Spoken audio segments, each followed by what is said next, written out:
ในวันนี้ จะได้พูดกันโดยหัวข้อว่าใครคือใครซึ่งที่แท้มันก็คือคำถามว่าใครคือเราหรือเราคือใครนั่นเองมันเป็นสิ่งที่จะต้องรู้เรื่องนี้อย่างยิ่งด้วยกันทุกคนโดยเฉพาะผู้ที่จะมาศึกษาพุทธศาสนามันก็จะต้องรู้ว่าใครเป็นผู้มาศึกษาพุทธศาสนาหรือปฏิบัติธรรมะไอ้ใครคนนี้คืออะไรใครรู้จักแล้วก็จะมาศึกษา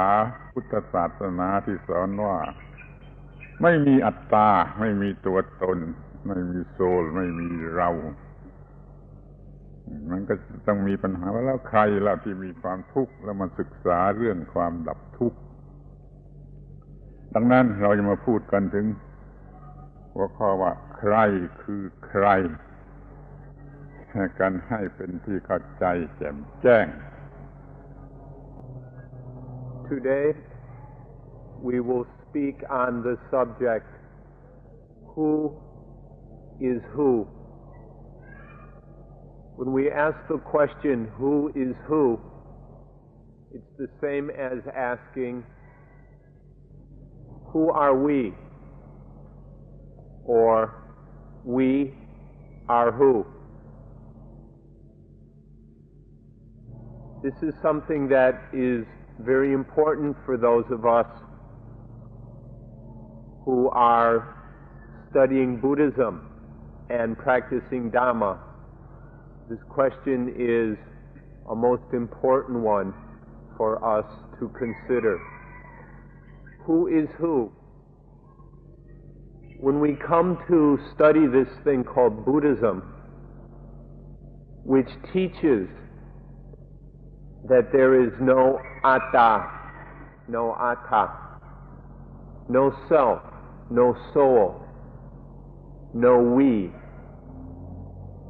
When we come to study Buddhism, which teaches that there is no self or soul, then who is it that comes to study Buddhism?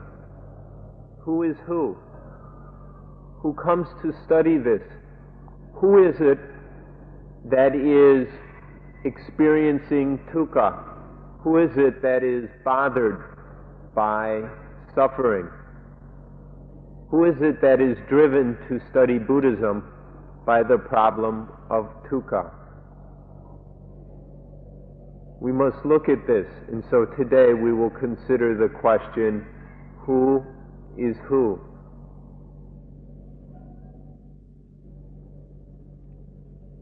ทุกคนมีความรู้สึกของตนว่ามีฉันมีตัวฉันมาที่นี่ต้องการจะศึกษาต้องการจะปฏิบัติ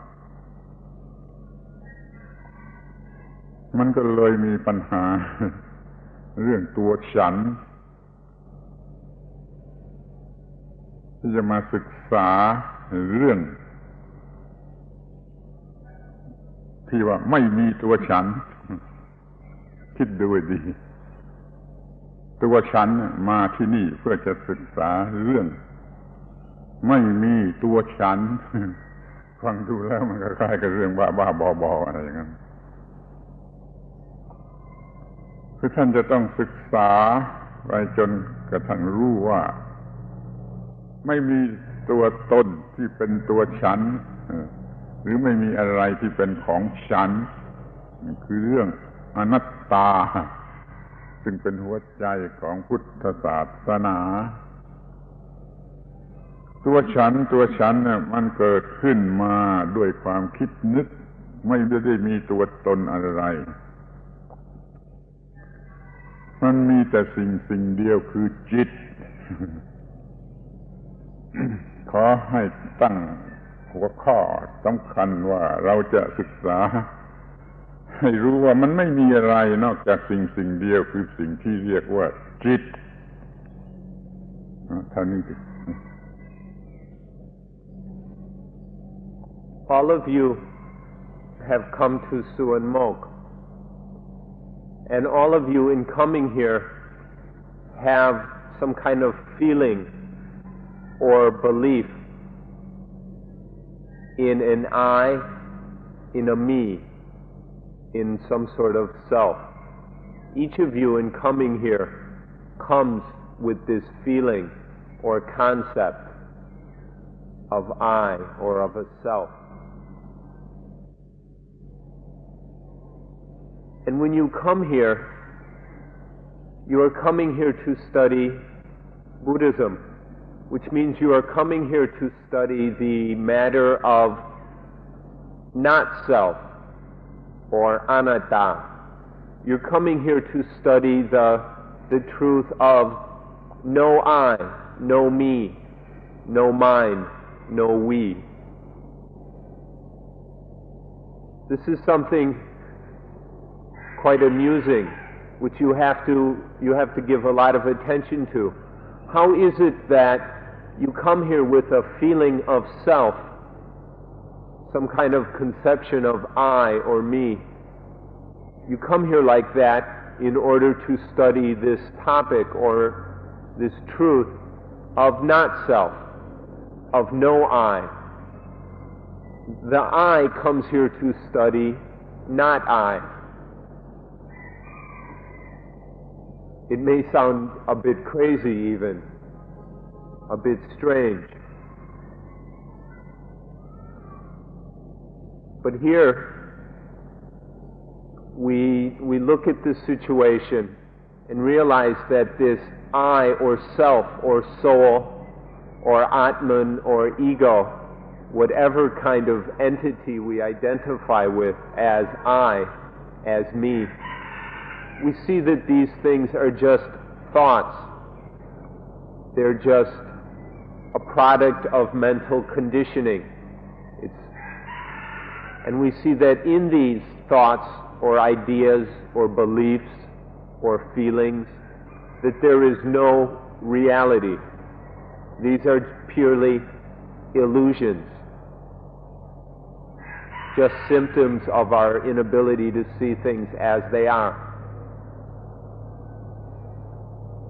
And so then we begin to look at the situation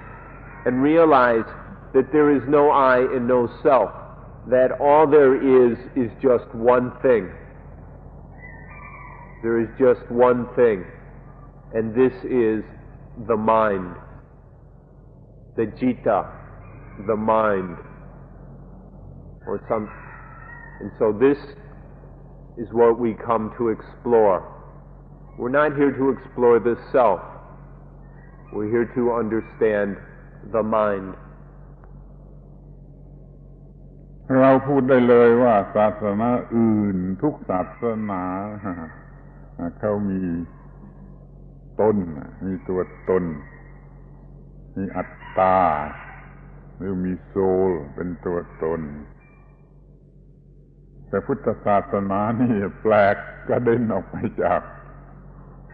ศาสนาอื่นทั้งหมดที่ไปสอนว่าไม่มีตัวตนไม่มีเซลฟ์ไม่มีโซลไม่มีอัตตานี่แหละจะต้องเข้าใจถ้าไม่เข้าใจเรื่องนี้ก็คือไม่เข้าใจพุทธศาสนานั่นเองเรามีแต่เพียงจิต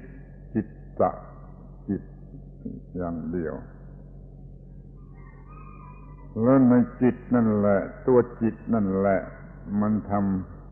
ำความโง่ของมันเองที่เกิดความคิดว่ามีตัวตน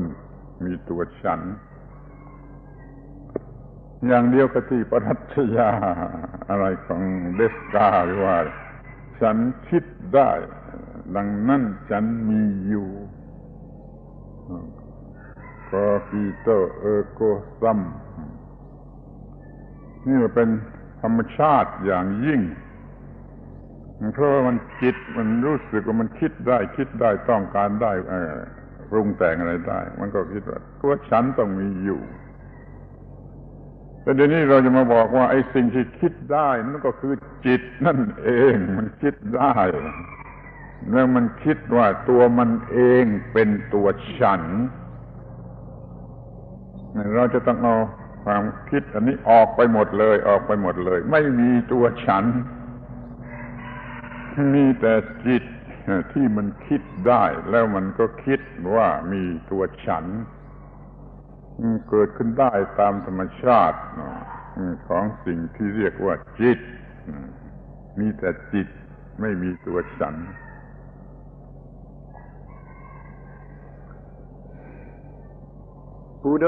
Buddhism is the religion which teaches anatta, not self, not soul. This sets it apart from all the other religions, because all the other religions assert that there is some self, some soul, some atta or atman. Buddhism teaches that there is no such thing, that these are just concepts and ideas created by the mind that have no true reality. In Buddhism, there is just the reality of mind, of the mind, of citta. There is the citta, and it is a strange thing about this citta is that it is able to think in diluted ways. And so this citta thinks up this idea of a self or soul. It creates the concept of I and believes in it. It creates this illusion and holds that the illusion is true. This is how the citta works ignorantly. A prime example of this is the Western philosopher Descartes,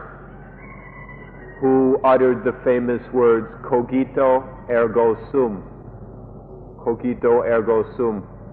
which are usually translated, I think, therefore I am.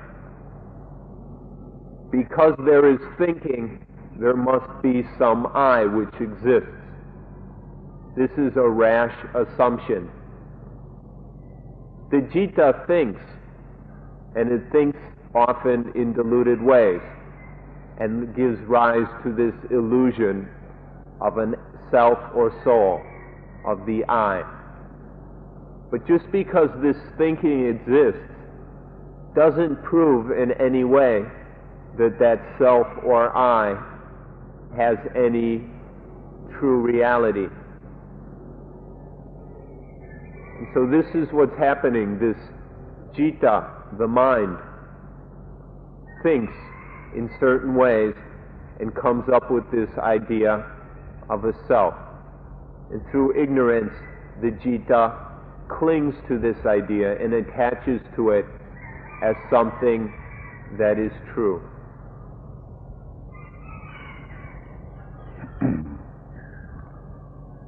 ทีนี้บางคนอาจจะสงสัยว่าแล้วร่างกายนี่ไม่ใช่เป็นส่วนหนึ่ง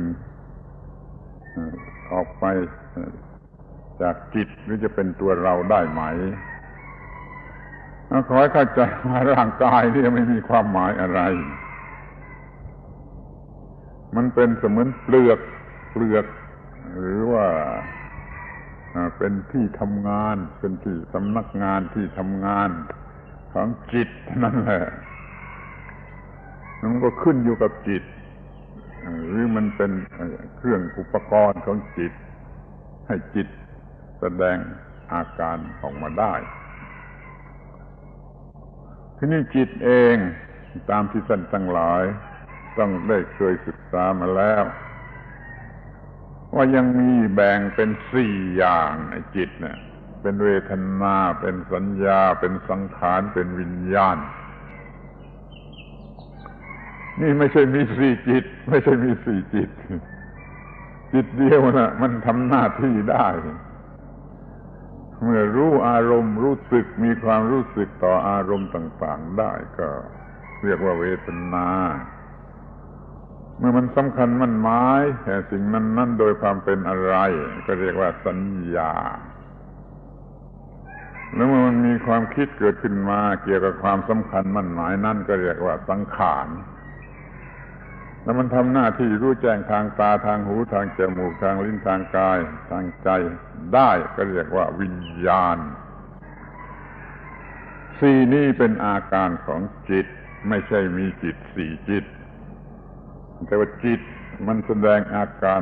ออกมาให้เห็นได้อย่างน้อยสี่อย่างคือเวทนาสัญญาสังขารวิญญาณก็รวมความว่ามันมีจิตเดียวมันทำหน้าที่อะไรก็ได้นี่ศูนย์กลางนิวเคลียสแท้ๆมันก็มีเพียงสิ่งเดียวคือสิ่งที่เรียกว่าจิตแล้วมันจะทำหน้าที่ทุกอย่างได้กระทั่งทำความคิดว่าเราเป็นเราฉันเป็นฉันขึ้นมาได้โดยธรรมชาติโดยอัตโนมัติด้วยนี่คือมีแต่จิตอย่างเดียว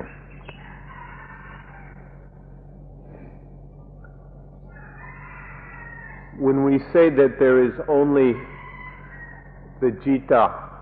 the mind or consciousness, some of you may ask, well, what about the body? Isn't there some body which exists besides the mind? Or isn't there some body which might be the self? The body really doesn't have much meaning. The body is nothing but the office where the mind works. The body is just a tool of the citta. It is not important or meaningful of itself, and it is really no problem at all. So it is the citta where there is meaning. It is the citta that we are concerned with. Some of you who have studied Buddhism before, or those of you who have been here throughout this retreat, have heard that the mind can be divided into four activities. There is Vedana, the feelings, Sanya, the perceptions, Sankhara, the thinking, and Vijnana, the sense knowing. Many of you have heard about this before. But don't be confused and think that there are four minds, that there are four different consciousnesses or jittas. There is still only one citta, but the citta can function in at least these four different ways. It's one citta, but it can display a variety of symptoms. Sometimes this one citta will display the symptoms of feelings, of reacting to sense experience as either liking, disliking, or uncertainty. Other times, the citta will perform the function of perceiving, of noting and distinguishing certain marks and signs of the sense experience. Other times, the citta will perform the function of thinking, which we call sankhara. And then there is also the function of clearly knowing the sense objects, the sights, sounds, smells, tastes, touches, and thoughts. These are four activities or functions of the mind. But in the center of all this, there is just one mind. There is just the citta. The citta has a variety of functions which it can perform, but there is only one Citta.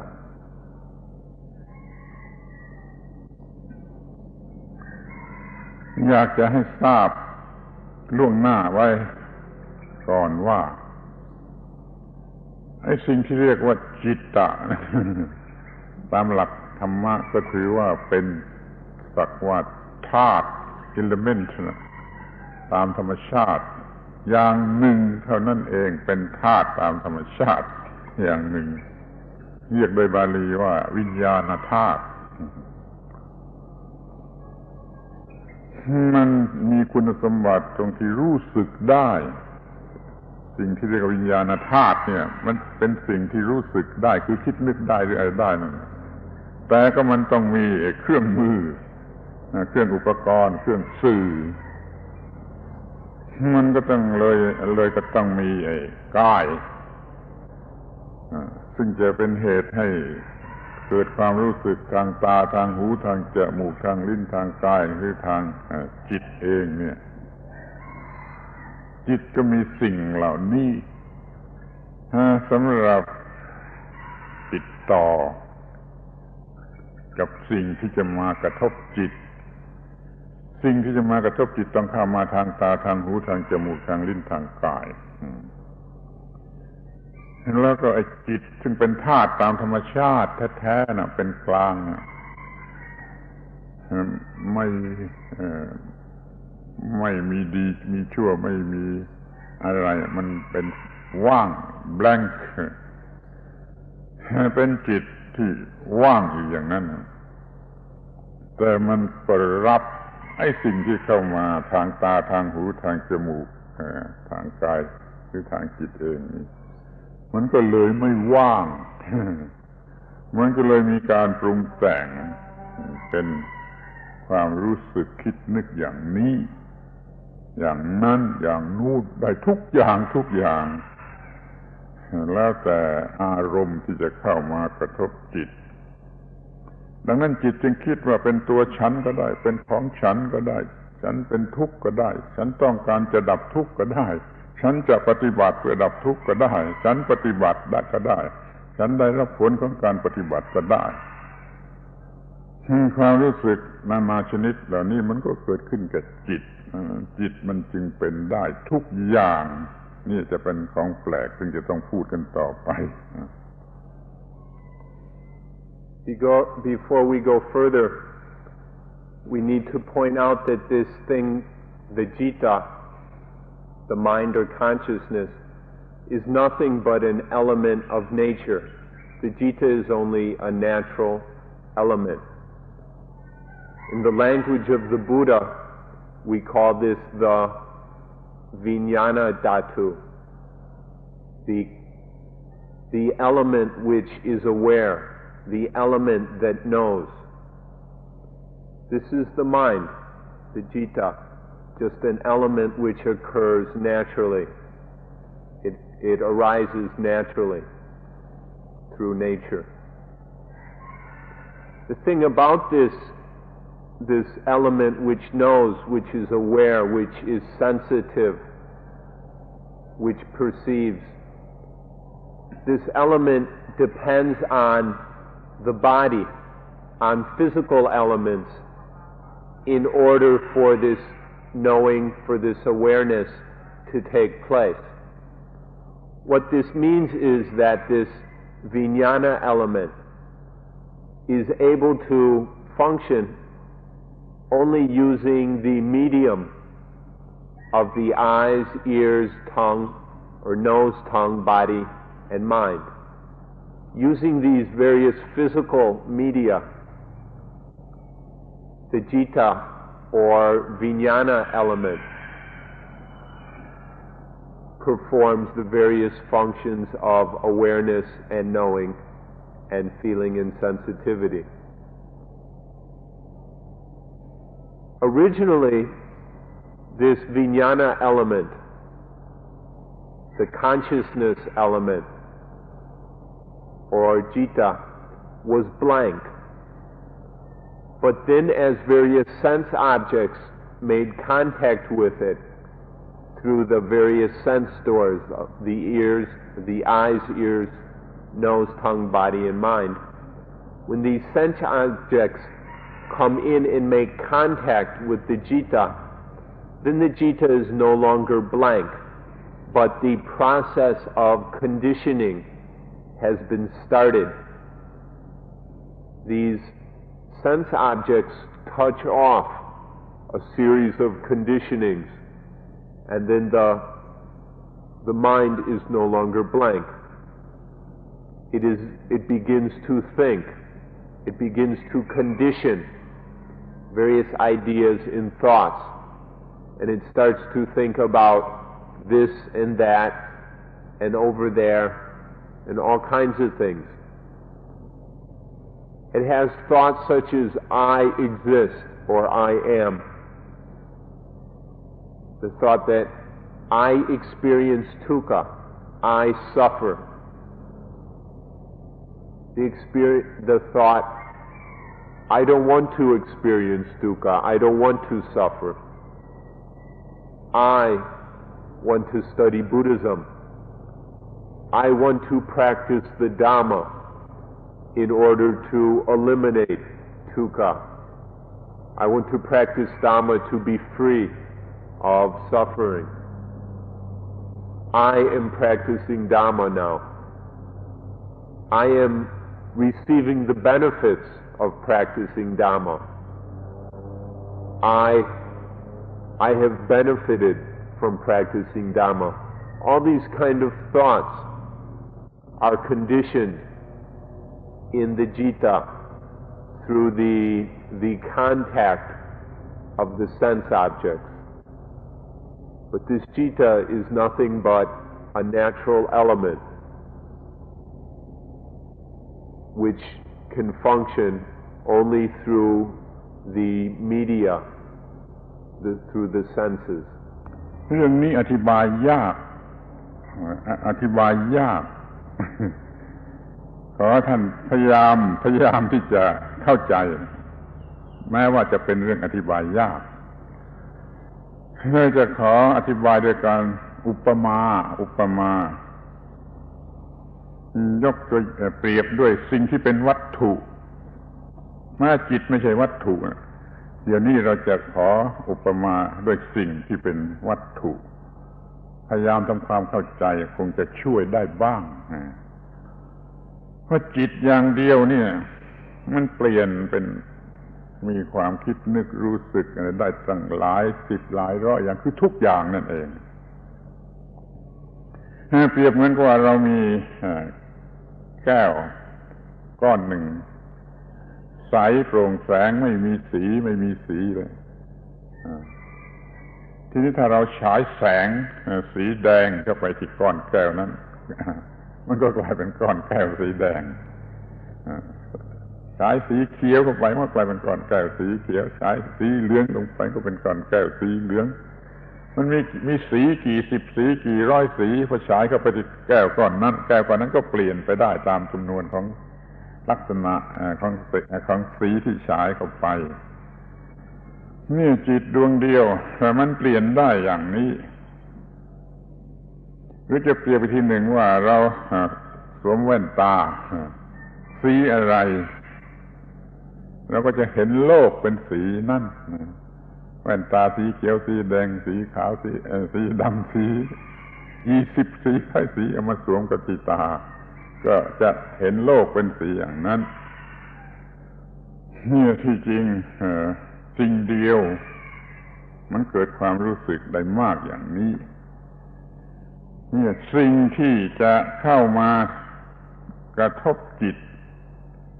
ให้จะเกิดความคิดรู้สึกต่างๆนานานั่นมีมากเราเรียกว่าอารมณ์รับเข้ามาทางตาทางหูทางจมูกทางลิ้นทางกายทางจิตก็เปลี่ยนตัวเองเป็นมีความคิดบ้างมีความรู้สึกบ้างมีความนานาชนิดเนี่ยที่จิตมันจะเปลี่ยนได้จะรู้สึกได้นั่นเราจึงรู้สึกว่าแม้มันประหลาดที่สุด จนถึงกับใช้คำว่ากายสิทธิ์กายสิทธิ์หรือศักดิ์สิทธิ์กายสิทธิ์นี่ไม่รู้จะแปลบาลีว่าอะไรคือมันได้ทุกอย่างมันทำได้ทุกอย่างนี่รู้จักสิ่งที่เรียกว่าจิตนี่เปลี่ยนเป็นมีความรู้สึกได้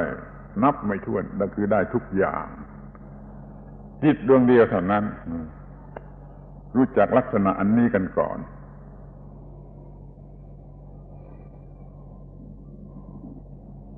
So this jita is something very, very difficult to talk about and explain, because this one thing can change in all these different ways. It can be this way, and then change to this way, and change that way. It's constantly changing, performing a variety of functions and assuming different forms. This is very, very difficult to explain. So we'll try to use a metaphor or a simile to explain this. Although the jita itself is something immaterial, something mental, we will use a physical example. We'll compare it with something physical, which you can understand quite clearly, and then take that physical thing and compare it with the mind. And this will help us to explain what the jita is like. We'll use the simile of a lump of glass or of crystal. A piece of crystal, a solid piece of crystal, is very, very clear. It has no color whatsoever. It is absolutely clear. Now, if you take this piece of crystal and shine a red light on it, then the crystal becomes red. If you shine a yellow light on the crystal, it becomes yellow. Shine a green light on it, it becomes green. A blue light, and the crystal is blue. A purple light, and the crystal is purple. Dozens or hundreds of different colors and shades of colors can be shown upon this crystal. And the crystal is always changing depending on that color. This is a simile for the jita. Or if you like, we can use the example of a pair of glasses or sunglasses. If you put on a pair of glasses, when the lenses are red, you see the whole world as red. When the lenses are blue, you see the whole world as blue. Or yellow, green, chartreuse, magenta, and all the tens and hundreds of different colors and hues and tints. The jita is like that. Just one jita, but depending on the color of light shown upon it, it changes. With the jita, the things that have this influence upon it are called the aroma in Thai, or in Pali the aramana, which basically means the sense objects. It's the various sights, sounds, smells, tastes, touches, and thoughts which shine upon the jita, which make contact with the jita, and then condition the jita in this way or that way or this way, depending on that sense object, that aramana.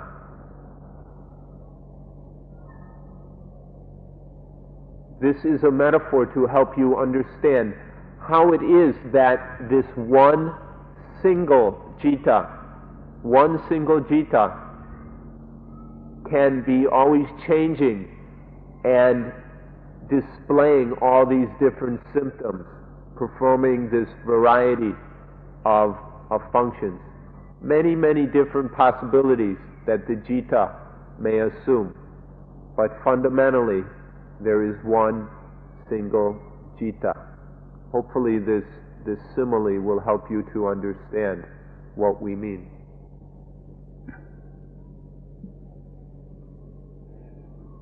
จิต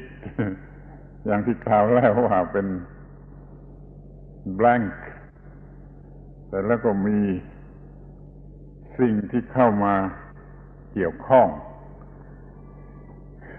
ก็เรียกว่าอารมณ์เข้ามาทางตาทางหูทางจมูกทางลิ้นทางกายทีนี้จิตก็รับเอาอารมณ์เพราะฉะนั้นอยากจะให้เข้าใจความหมายของคำว่าอารมณ์เราจะว่า sense object คืออารมณ์นี่ยังมีความหมายน้อยมากอารัมพนะอารัมมณะนี่แปลว่า grasping at บางทีจะมากกว่า grasping at แต่เป็น snatch เลยคำว่าอารัมมณะแปลว่าสิ่งที่จิตน่วงเอาจับเอาตะครุบเอาจะแปลว่า object นี่จะถูกหรือไม่ถูกมันจะไม่ได้ความเต็มตามความหมายของคำบาลีว่าอารมณ์อารัมมณะในบาลีคือสิ่งที่จิตจับเอาน่วงเอาอารัมมณะที่นี่มีทางตาทางหูทางจมูกทางลิ้นทางกายทางจิตเองหกช่องที่ object หรืออารมณ์จะเข้ามาพอมันเข้ามาจิตก็ตะครุบเอาเข้ามาสู่จิตก็เกิดการเปลี่ยนแปลงทันทีไม่แบงค์แล้วทีนี้มันก็จะเปลี่ยนแปลงไปตามที่อารมณ์มาอย่างไรอารมณ์จะเข้ามาทำให้รู้สึกอย่างไรเหมือนกับแว่นตาสีหรือว่าแสงสีต่างๆส่องลงไปที่สิ่งที่ไม่มีสีไม่เป็นสีนี่ท่านจงรู้จักว่าอารมณ์เนี่ยตัวร้ายกาจที่สุด ที่จะเข้ามาทางหกทางนี้และจิตก็จะจับเอาและจิตก็จะเปลี่ยนตัวเองทันทีเป็นจิตอย่างนั้นเป็นจิตอย่างนี้เป็นจิตอย่างโน้นแล้วแต่อารมณ์รู้จักคำว่าอารมณ์อย่างนี้คือสิ่งที่ปรุงแต่งจิต As we mentioned earlier, this one mind was originally blank, but then this thing, the aramana, which I have translated sense objects, come in and set off a process of conditioning, which is similar to the light shining upon the crystal. So are these aramana, these external objects which come in and make contact with the mind, which touch off this conditioning. This is a very important point to understand if you are to understand how it is that the mind assumes all these different forms and functions. So we'd like to explain this word aramana more carefully. Aramana is in the language of the Buddha, the Pali language. In Thai, it is shortened to arom, and it is generally translated sense object. But this word sense object probably has too narrow a meaning and doesn't quite give the full meaning of the word the Buddha used, which is aramana. This word aramana means something which is grabbed. The aramana are things which the mind grasps onto, clutches at, or we can even say snatches. The aramana are things which the mind goes out and grabs and snatches. This is the full meaning of aramana or arom. which is not quite conveyed by the word sense objects. But when we're talking about the sense objects, we're talking about these things which the mind snatches. It clutches at and grabs them. So then when the mind snatches one of these aramana, then that touches off, that begins a conditioning of the mind. The mind is conditioned depending on how it reacts to whichever aramana has been snatched. And so this is very, very important. Please understand the meaning of this word aramana and understand how the mind's interaction with the aramana touches off all this conditioning of the mind.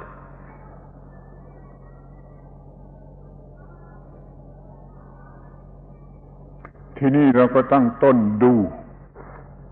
มาจากว่า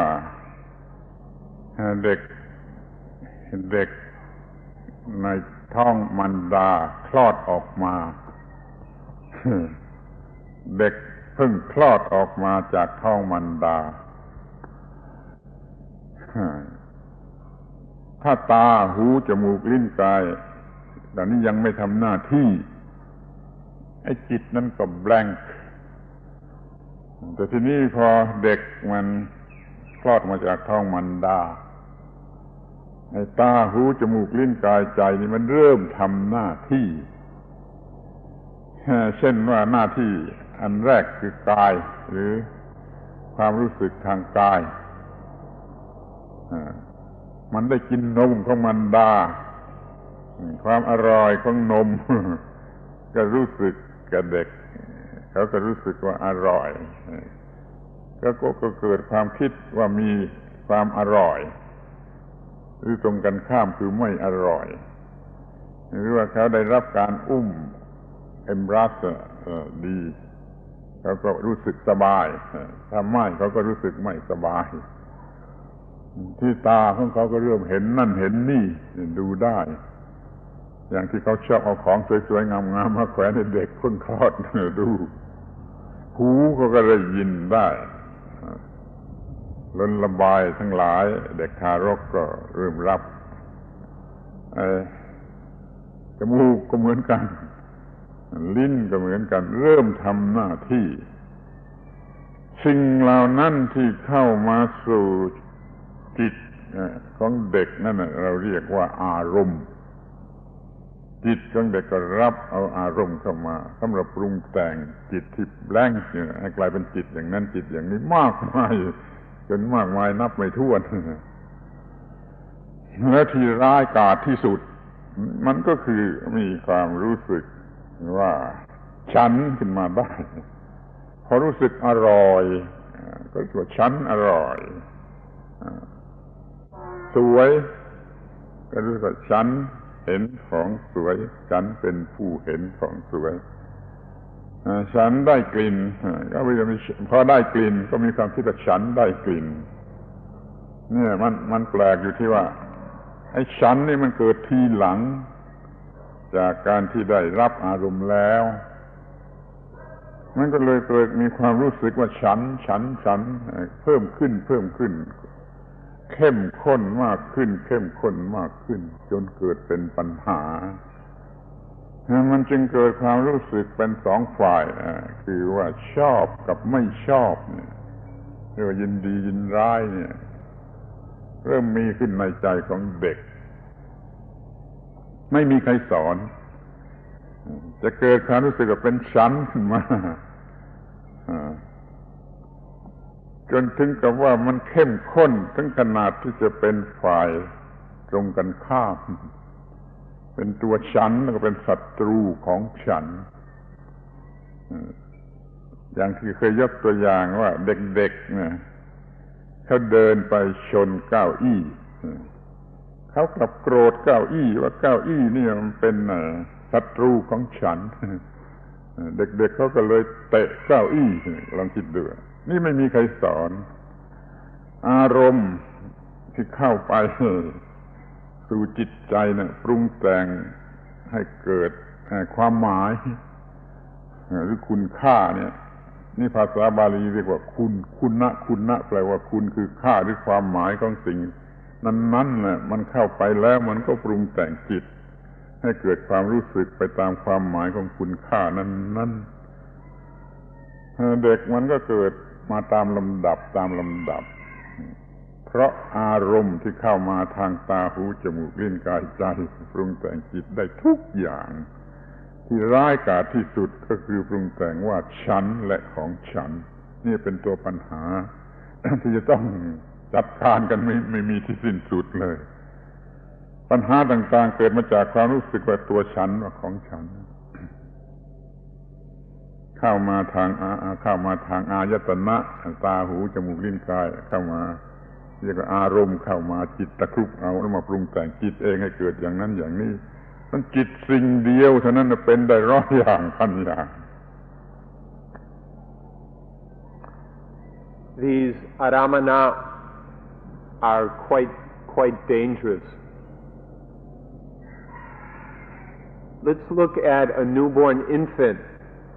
to get an idea how this process works. The infant that has just been born has just appeared into the so-called world out of its mother's womb. At first, if the sense organs, the sensory apparatus, visual, oral, etc., is not functioning, then the citta of that infant will be blank. The infant's mind will be blank because there is no sense stimuli, sense data coming into the mind. But once the sense organs begin to function, then the mind is no longer blank. For example, when the infant is sucking at its mother's breast, drinking milk from its mother's breast, then there is the taste sensations on the tongue,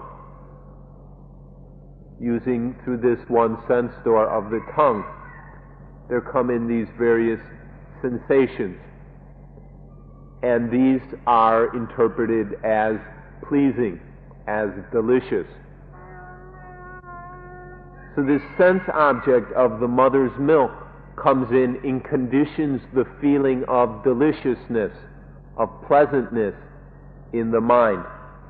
The mind has already snatched away that sense object, and then the process of conditioning begins,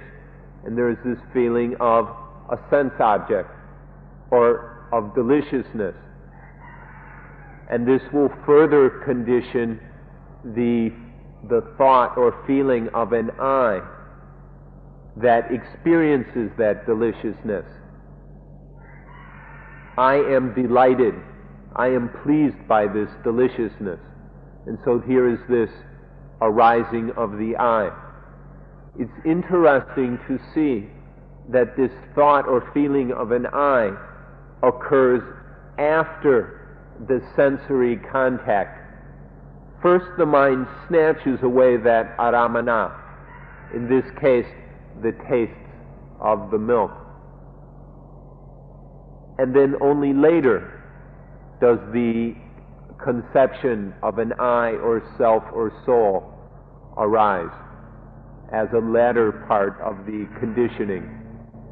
The same kind of process will happen when the infant is hugged and cuddled in its mother's arms or father's or brothers or sisters or whatever. There is this touch sensation, and the infant's mind will snatch that aramana, and that will touch off this process of conditioning. And the same kind of things will occur with the eyes, especially the way people like to dangle beautiful objects in front of a baby's face to stimulate it. And so all these colorful and interesting shapes will be snatched by the baby's citta. And the same happens with sounds and smells and even thoughts. So the originally blank mind of the infant is conditioned in this way by this snatching of these sense objects. And then the mind reacts. It begins to be pleased by certain objects or displeased by others. And this gives rise to the feeling of an I. I am pleased. I am displeased. I like. I dislike. And this is the root cause of all the problems experienced by the citta. When the untrained mind of the infant gets into this habit of snatching away at aramana, and then falling into the trap of liking and disliking, then there arises this thought of an I, these conceptions and illusions of some self. And this is where all the problems of the citta begin. So this shows how these sense objects, these aramana, shows how dangerous they are, because they have this power to influence the mind. And so the mind, through the influence of the aramana, is always changing this way, that way, this way, that way, in hundreds or thousands of different ways. One citta manifesting all these different forms and activities and shapes under the influence of the conditioning of the aramana. So this shows the power and danger of the aramana, their ability to condition the mind in this very powerful way, which gives rise to the I, which is the source of selfishness and all the other problems experienced by the human citta. ทีนี้ก็ดูต่อไปเด็กทารกก็โตขึ้นโตขึ้นโตขึ้นไอ้ความรู้สึกเกี่ยวกับจิตที่เข้ามาปรุงจิตเนี่ยมันก็มากขึ้นมากขึ้น เช่นว่าพอใจก็อยากจะได้ไม่พอใจก็อยากจะทำลายถ้ายังเป็นกลางๆไม่แน่ว่าจะพอใจหรือจะไม่พอใจมันก็สงสัยมันก็วิ่งอยู่รอบๆนี่เป็นความรู้สึกที่โง่พอเราเกิดมาเราก็โง่โพธิwisdomไม่รู้อยู่ที่ไหนยังไม่รู้อยู่ที่ไหนแต่เราพอเกิดมาเราก็ได้รับสิ่งที่ทำให้เราพอใจและไม่พอใจหรือว่ากลางๆไม่แน่ว่าพอใจหรือไม่พอใจนี่เรียกว่ากิเลสพอเกิดมาก็เริ่มโง่โดยการมีกิเลสแล้วก็มากขึ้นไม่มีใครมาทำให้มันทำได้ตามธรรมชาติคืออารมณ์เข้ามาทางตาหูจมูกลิ้นกายใจปรุงแต่งจิตและจิตรับเอาแล้วก็ปรุงแต่งจิตก็เกิดความรู้สึกของจิตเป็นความโง่อวิชชาเป็นความโง่ที่น่ารัก น่าพอใจก็คือความรู้สึกที่จะเอาเข้ามาดึงเข้ามาพูลอินนี่เรียกว่าโลภะราคะกิเลสหมวดที่หนึ่งโลภะราคะก็จะเอาเข้ามาที่ถ้าว่ามันไม่ถูกใจมันก็จะผลักออกไป ก็เลยเป็นกิเลสที่หมวดที่สองคือโทสะโกฏะก็เรียกโทสะก็เรียก ทีนี้ถ้ามันไม่แน่แต่มันมีความหมายมันรู้สึกว่ามีความหมายมันก็ทำให้ไม่แน่ว่าจะมันก็เลยวิ่งอยู่รอบๆจนกว่าจะแน่ว่าจะทำอย่างไรเพราะฉะนั้นกิเลสจึงมีเพียงสามเท่านั้นน่ะ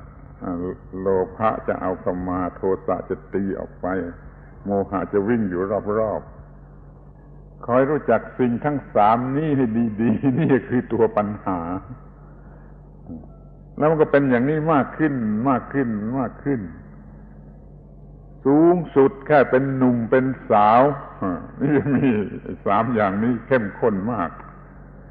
นี่ทางโลภะนะพอโตไว้พอเติบโตขึ้นมาถึงขนาดมีความรู้สึกทางเพศก็ยิ่งเป็นเอามากโลภะก็กลายเป็นราคะขึ้นมานั้นเราจงรู้จักไอ้สิ่งทั้งสามนี้ให้ดีว่าไม่ได้มีใครมาสร้างให้เห็นได้ตามหลักวิทยาศาสตร์ก็ได้ว่ามันเกิดขึ้นมาตามธรรมชาติโดยสิ่งข้างนอกเข้ามาปรุงแต่งจิตก็เกิดความรู้สึกได้อย่างนี้ก็เกิดโลภะโทสะโมหะได้เองตามธรรมชาติทีนี้โลภะโทสะโมหะสามอย่างเท่านั้นน่ะแต่มันแจกsubdivision ออกไปมากมายได้จนเป็น100 อย่างพันอย่างก็เลยเป็นปัญหาเต็มไปหมดนี่รู้ว่าจิตเดียวเท่านั้นแหละทำให้เกิดปัญหาได้100 อย่างพันอย่างนี่เอาทีก่อนจิตเดียวเจริญขึ้นเป็น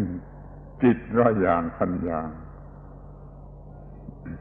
So through the influence of the aramana, this thought and conception or illusion of a self or I arises. And as this arises more and more, it becomes stronger, it becomes more attached to, the mind clutches to this illusion more and more, to the point where this concept of an I is so strong that it gives rise to its opposite, the concept of some kind of enemy. And so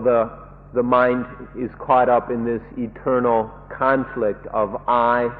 and my enemy. This is the terrible influence of the aramana. As the infant grows, as the sense organs develop, more and more aramana make contact with the citta. The citta snatches up more and more of these aramana. And so that original state of blankness is long gone, and the mind is caught up more and more in this process of conditioning. This conditioning that is touched off by the aramana grows and grows, patterns develop, tendencies and habits become set. And so by the time the infant becomes a teenager or a young adult, all these patterns of conditioning are very firmly established. They're very, very strong and have great control over the mind. So at this stage in life, the stage of, say, a young adult, the sensory apparatus has been highly developed in this one way. And so through the senses, the mind is always clutching at things, and it has cluttered itself up with all these aramana that it has snatched up. And so we have certain tendencies reoccurring constantly. One tendency is that the mind will snatch up an object and will be pleased with it, pleased or satisfied by that object. This will condition the reaction of the mind trying to rake in, to pull in, to get more and more of that aramana, more of that sense experience. This is one kind of conditioning of the mind. It is called in Pali lobha or raka, greed or lust. It is this trying to rake in, to gather in, to get and pile up all these pleasing aramana. The second type of tendency which develops in the mind we can call tosa. Tosa is when the object, the aramana, is somehow unpleasing, displeasing, or unsatisfying. And so the mind will have the tendency to want to get rid of that, to knock it away, to get angry at it, to want to destroy it. And so we have what we can call tosa, ill will, or gota, anger. This is the second type of tendency which is conditioned in the mind. The third type of tendency is related to sense objects which do not have an immediate influence on the mind, meaning they neither please or displease the mind. For some reason the mind doesn't get caught up in either of these tendencies of liking or disliking. But the mind is so addicted,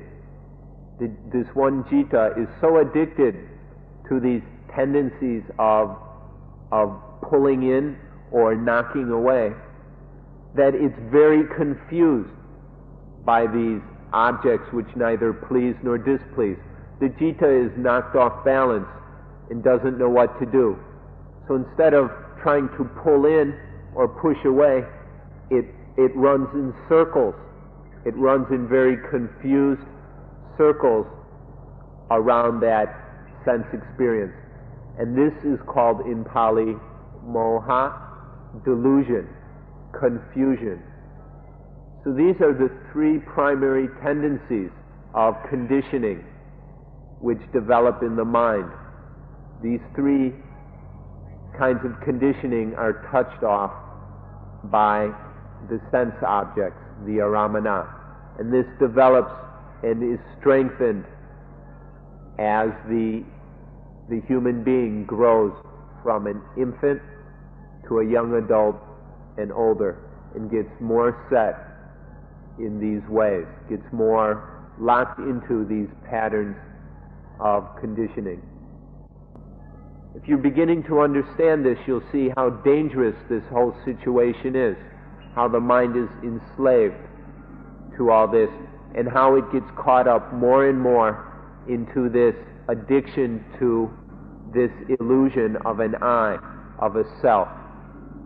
Because all this conditioning of the mind is always bringing up these thoughts of an I,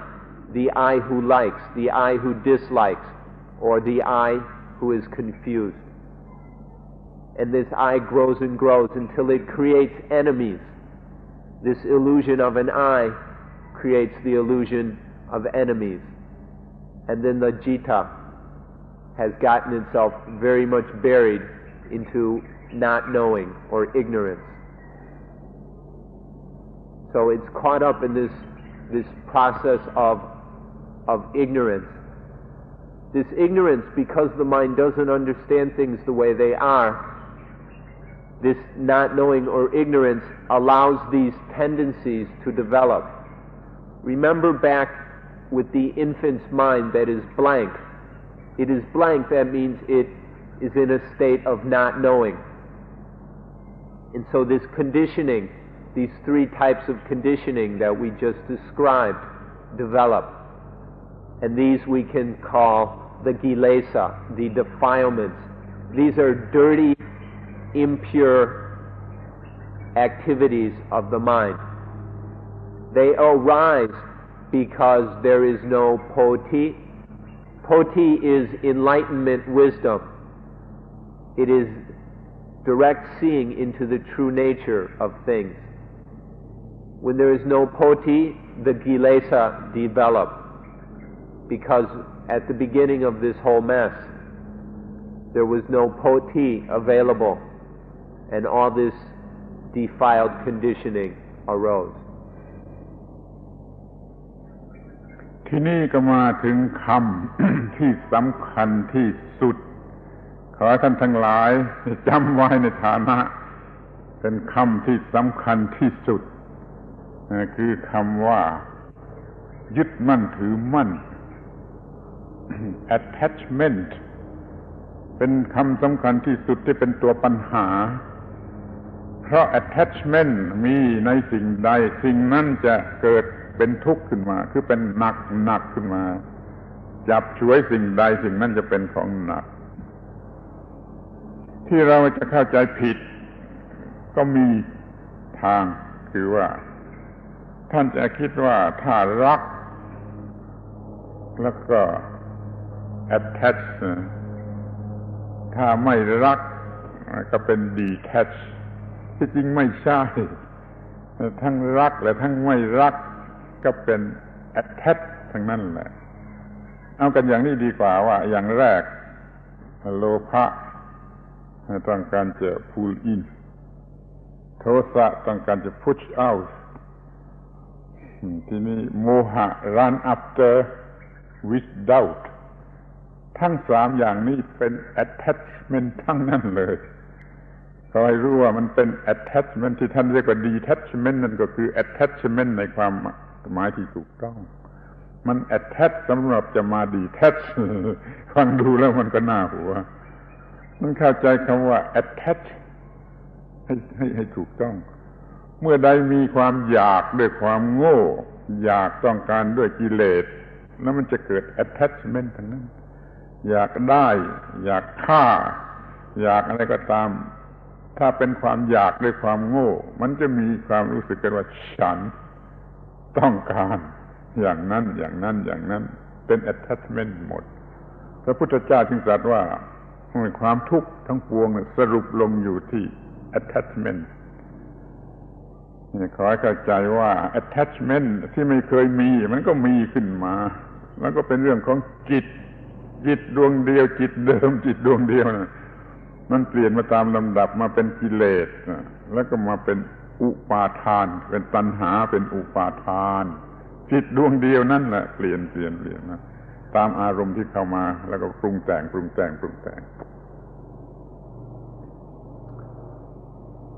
So now we come to the point where we must discuss one very, very important word.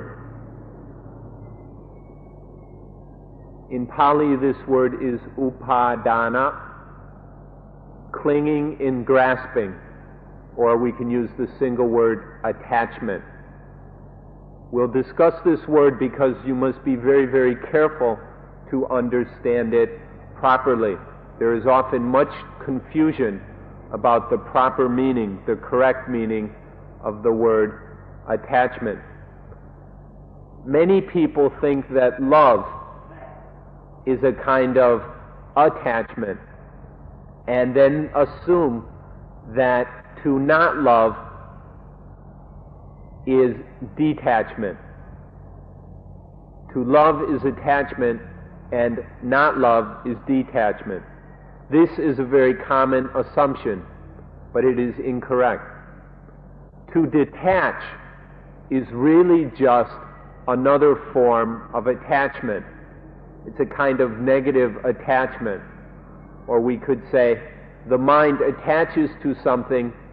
in order that it can detach. Because generally this detachment is just some kind of, is caught up in that pushing away. What most people think of as attachment is this pulling in, or is related to this pulling in, and detachment is some kind of pushing away. And so many people get some very confused ideas about Dhamma practice and think they must go around pushing things away. This is foolish and leads to just as many problems as attachment. Let's go back to these three kinds of conditioning of the mind we mentioned. There is the pulling in. And this gives rise to the positive kind of attachment.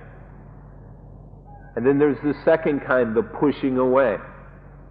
which conditions what many people call detachment, which is just some sort of negative attachment. And then for those uncertain reaction to some objects that leads to confusion, to the running around in doubt regarding some sense experience. This leads to a confused kind of attachment wherein the citta is all stirred up and confused. So this is attachment, or grasping and clinging. Detachment is just a form of attachment. This attachment is essentially when the citta clings to something as I or mine. It has this egoistic identification with something which it wants to get or get rid of, or about which it is confused and uncertain. Attachment is the cause of dukkha. Dukkha can only arise when there is attachment. When there are any of these kinds of attachment, then the mind is conditioned in all sorts of different ways. Or we can say that these various kinds of defilement which we've described condition the mind in hundreds and thousands of different ways. The citta is turning all sorts of colors. And then the ignorant citta goes and attaches to all these different colors. I am red, I am blue, I am yellow. It attaches to this pulling in, pushing away, or confused running around in circles. First these attachments or these defilements arise, and we can categorize them all as craving. The Buddha used the word tanha, and tanha conditions upadana, or attachment, this grasping at things as I or mine. Once attachment arises, it's inevitable that the mind will experience dukkha. Attachment inevitably causes dukkha. So through all this attachment, all this I and me and mine, dukkha is conditioned. So if you are interested in this problem of dukkha, then you will now see how absolutely important it is to have a correct understanding of what we mean by attachment. If you do not understand attachment properly, then you will not be in a position to deal with attachment, and therefore you will have very little success at dealing with the problem of dukkha. So please understand, please try to understand this word attachment or upadana correctly. นี่ท่านจะเห็นได้แล้วว่า จิตเดียวนั่นน่ะจิตเดียวนั่นน่ะมันทำทุกอย่างรับอารมณ์เข้ามาแล้วก็มีผัสสะมีคอนแทคมีเวทนามีฟีลลิ่งมีเวทนาแล้วก็มีตัณหาเครวิ่งแล้วก็มีอุปาทานคือ attachment เมื่อมี attachment ก็หนักแบกของหนักก็เป็นทุกข์ ทีนี้ก็ดูให้ดีว่าโพธิ wisdom จะเกิดอย่างไรเพราะมีความทุกข์แก่จิตนี้จิตเดียวนี่มีความทุกข์จิตเดียวนี่ก็ทนไม่ได้ก็อยากจะพ้นทุกข์มันจึงคิดหาทางที่จะพ้นทุกข์ถ้ามันได้รับการศึกษาจากภายนอกก็ได้หรือจากภายในก็ได้ว่า attachment นี่เป็นตัวเหตุให้เกิดทุกข์ มันก็เริ่มมีโพธิเกิดขึ้นมาก่อนนี้มีแต่กิเลสแล้วก็เป็นทุกข์ความทุกข์นี่บีบคั้นให้เกิดความคิดต่อสู้ดิ้นรนแสวงหามันจึงค่อยเกิดโพธิคือความรู้ขึ้นมาอย่างถูกต้องว่านี่เป็นความทุกข์แม้แต่รู้ว่านี่เป็นความทุกข์นี่เป็นความทุกข์นี่ก็เป็นโพธิแล้วเดี๋ยวนี้กลัวแต่ว่าพวกเราเหล่านี้จะไม่รู้ว่ามันเป็นความทุกข์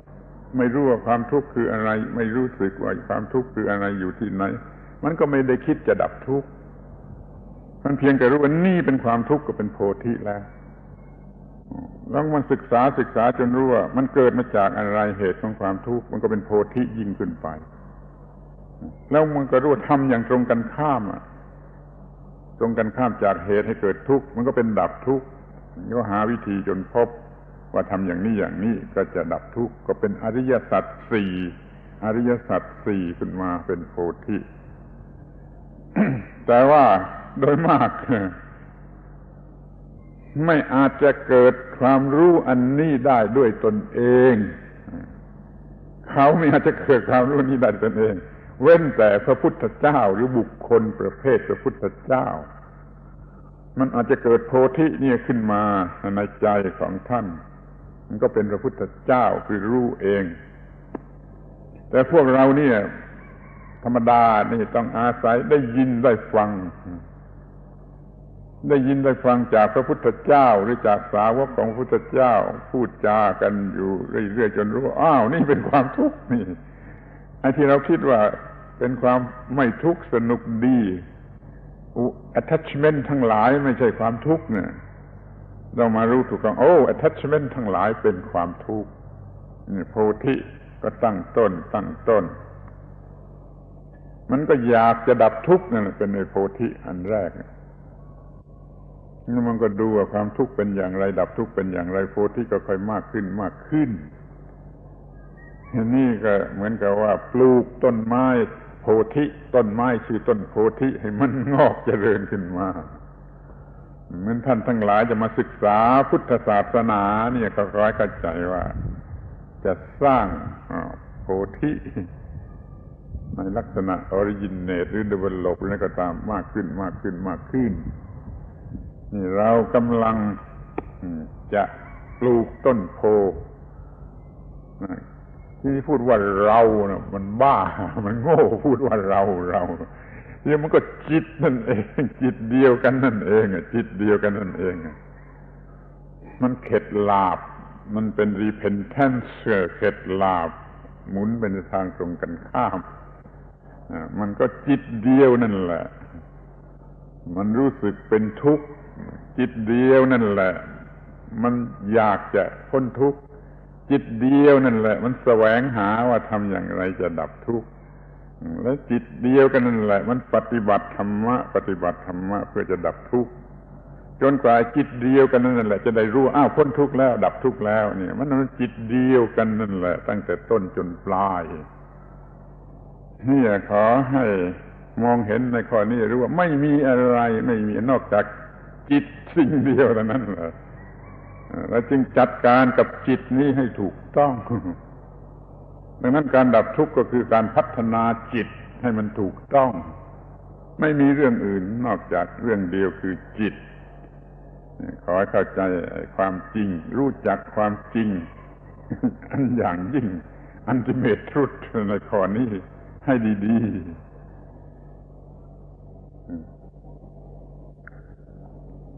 So everything that's been talked about so far, you'll be beginning to see is just this one mind.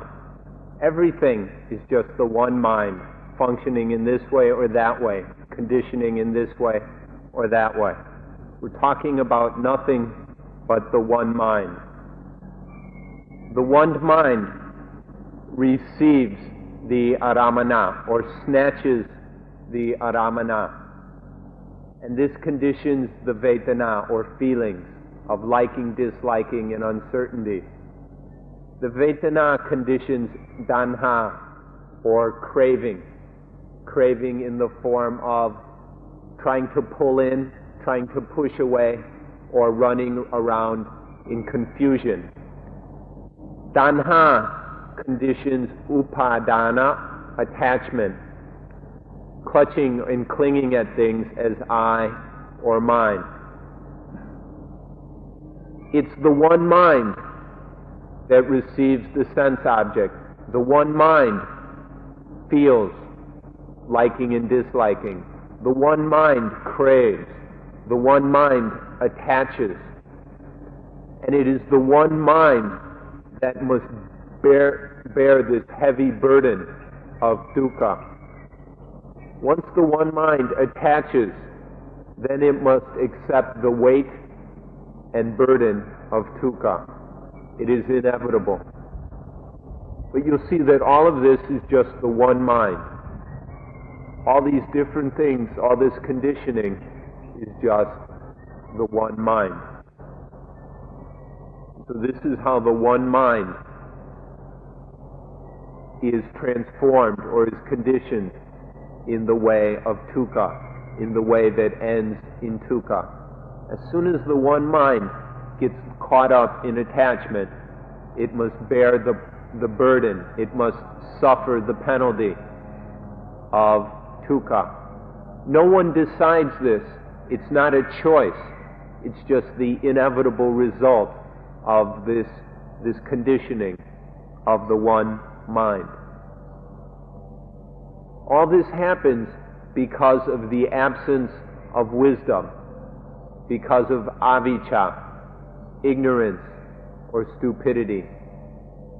Because the mind is foolish, because this one mind doesn't understand the way things operate, it gets caught up in this process of conditioning and suffers dukkha. But there's a way out. The way out is the path of poti, of enlightenment wisdom, of seeing things as they really are. This is the path of poti. Poti is just that same one mind. It's just the single mind. As the mind experiences dukkha over and over again, as the mind attaches and then is burnt, attaches and is penalized, attaches and suffers, as this dukkha happens over and over again, the mind, the one mind, begins to be aware of this problem of dukkha. The one mind begins to see this dukkha as it really is, and sees how onerous, how disgusting, how useless it is. And in this way there begins to arise wisdom. The wisdom that there is this problem which we call dukkha. This is the beginning of wisdom. This is the beginning of the path of poti. The experience of dukkha begins to condition the wisdom that sees this dukkha. Once the one mind begins to develop this wisdom that there is the problem of dukkha, then the one mind begins to examine the problem and look for its cause. How does this dukkha arise? What conditions this dukkha? And in this way wisdom grows. The path of poti develops even further into trying to understand the cause of the problem. And then as the one mind examines the cause, it will realize that there is the possibility of being free of this problem. There is the problem and its opposite. The opposite is the end, the solution to that problem. So wisdom develops even further. This one mind develops further to the point that it understands that there is a possibility of ending dukkha. And then understanding that there is a cause to dukkha, it realizes there must be a cause for the end of dukkha. And so the one mind explores and experiments until it finds a way to eliminate dukkha. So this is how the one mind, the same one mind that experienced all those feelings and attachments and craving and dukkha, how this same mind then develops in wisdom. The experience of dukkha begins to cause the arising of wisdom. Wisdom develops into understanding the cause of dukkha. The same one mind is beginning to understand this cause, begins to see that there is an end to dukkha, and then learns the way of living, the way of practice that eliminates dukkha. It's the same one mind that experiences all these different things, the same one mind that performs all these different activities and displays these very, very many symptoms.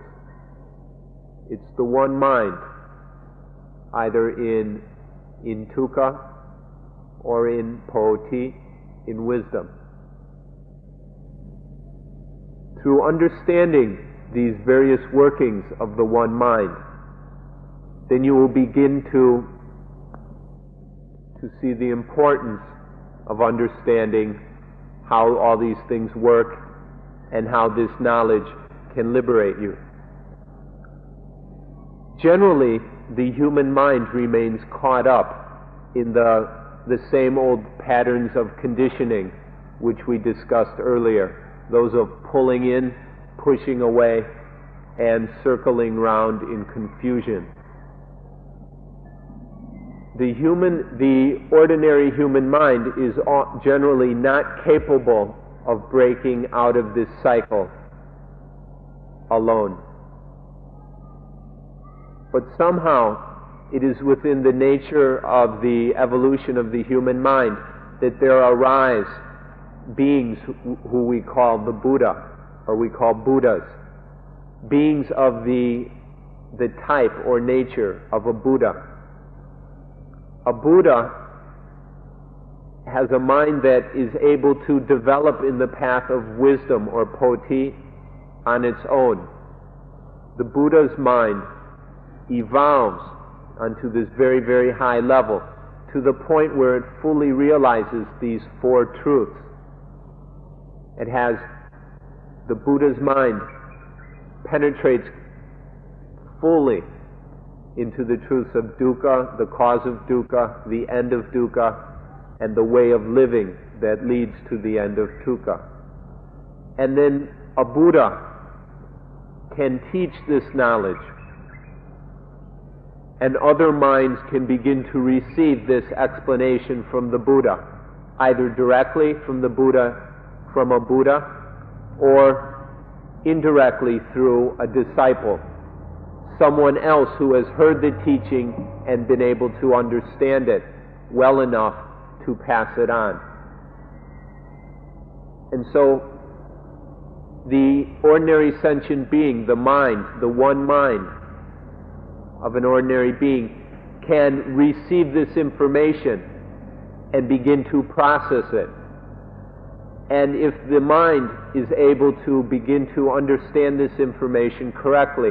if it hears it often enough, if it is able to think about it clearly enough, and somehow begin to take the first step of experimenting and seeing if this knowledge is actually true, then that knowledge can be the seeds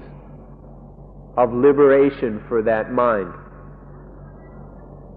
And so we can talk about the Buddha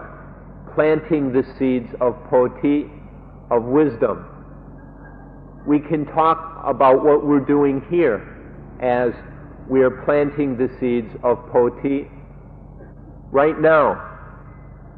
we are planting the seeds of wisdom. But actually, if we use the word we, we're talking quite stupidly. To say we are planting the seeds of wisdom is incorrect and foolish. What's happening is it's just the one mind. The one mind is planting the seeds of wisdom. The one mind is growing in the understanding of dukkha, the cause of dukkha, the end of dukkha, and the path that leads to the end of dukkha. There's no we. There's just the one mind developing on the path of poti. เท่าที่พูดมานี่ท่านทั้งหลายก็จะมองเห็นได้เองว่าเรากำลังพูดกันถึงเรื่องความจริงสูงสุดของจิตดวงเดียว Ultimate truth of the one mind ไม่มีอะไรมากกว่านั้น จิตดวงเดียวแล้วก็มากลายเป็นจิตที่มีกิเลสมีความทุกข์มากเข้ามันสอนในตัวมันเองจนเปลี่ยนเป็นจิตที่ค่อยๆมีโพธิมันก็หมดปัญหาจิตดวงเดียวนี่แหละถูกปรุงแต่งในแวดล้อมโดยอารมณ์เนี่ยมันเป็นกิเลสแล้วความทุกข์เกิดขึ้นก็ทรมานความทุกข์มันก็เปลี่ยนเป็นโพธิค่อยๆเปลี่ยนเป็นโพธิดังนั้นผู้ที่เขาพูดความจริงจริงๆเขาก็พูดว่ากิเลสกับโพธิเนี่ยเป็นสิ่งเดียวกันแต่เราจะเห็นตรงกันข้ามถ้าเราพูดอย่างไม่มีตัวตนไม่มีเอาประโยชน์ทางวัตถุมาเป็นหลักแล้วเราก็จะพูดได้ว่ากิเลสกับโพธิเป็นสิ่งเดียวกันกิเลสก็เป็น newly produced new product ไอ้โพธิก็เป็น newly product by the mind เนี่ยกิเลสกับโพธิเป็นสิ่งเดียวกันแต่เราไม่อยากจะพูดเดี๋ยวเด็กๆจะเข้าใจผิดแล้วก็จะหาว่าบ้าเลยแต่ถ้าท่านมองเห็นความจริงด้วยตนเองนี่แล้วท่านจะเห็นว่ามันเป็นเรื่องของจิตดวงเดียวกันไม่ว่าจะเป็นกิเลสหรือเป็นโพธิท่านมองเห็นว่ามันเป็น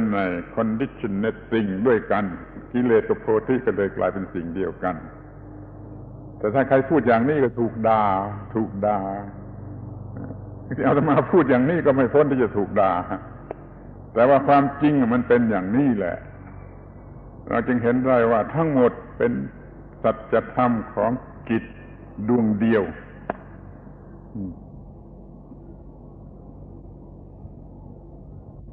So you see that everything that's been said today has to do with the ultimate truth of the one mind. This is all we're talking about, the ultimate truth of the one mind. The one mind receives the sense objects, reacts to them in forms of liking and disliking. Then there arises the defilements of greed or anger or confusion. This causes attachment. The one mind attaches. And then the one mind is burdened with this problem of dukkha, this burden which weighs down and causes and makes life difficult to live. This is just the one mind and the conditioning of the one mind. But if we truly begin to understand the truth of the one mind, we see how this dukkha itself begins to condition poti or wisdom. And then so the mind begins to develop in wisdom. The one mind grows in wisdom. This is all the workings of the one mind. It's just one mind. Now most people will see this thing that we would call defilement, or in Pali, kilesa, which is the trying to pull in the greed, the pushing away, the anger, and the delusion and confusion. These defilements are seen as opposed to what we call wisdom. or to poti. But those who really understand the mind will see that the defilements, greed, anger, and confusion are the one mind. And we'll see that wisdom, poti, the knowledge and understanding of the way things truly are, this is also the one mind. If you understand this, then you see that the defilements and wisdom are the same thing. Just the one mind. The defilements and wisdom are the one thing. Now listen carefully and understand this properly. Sometimes there are people with very childish understandings of things who listen incompletely and go away with half-baked ideas. Or they start saying, oh, what this guy up there is crazy. He doesn't know what he's talking about. But if you're really interested in the way the mind works, then you'll see that defilement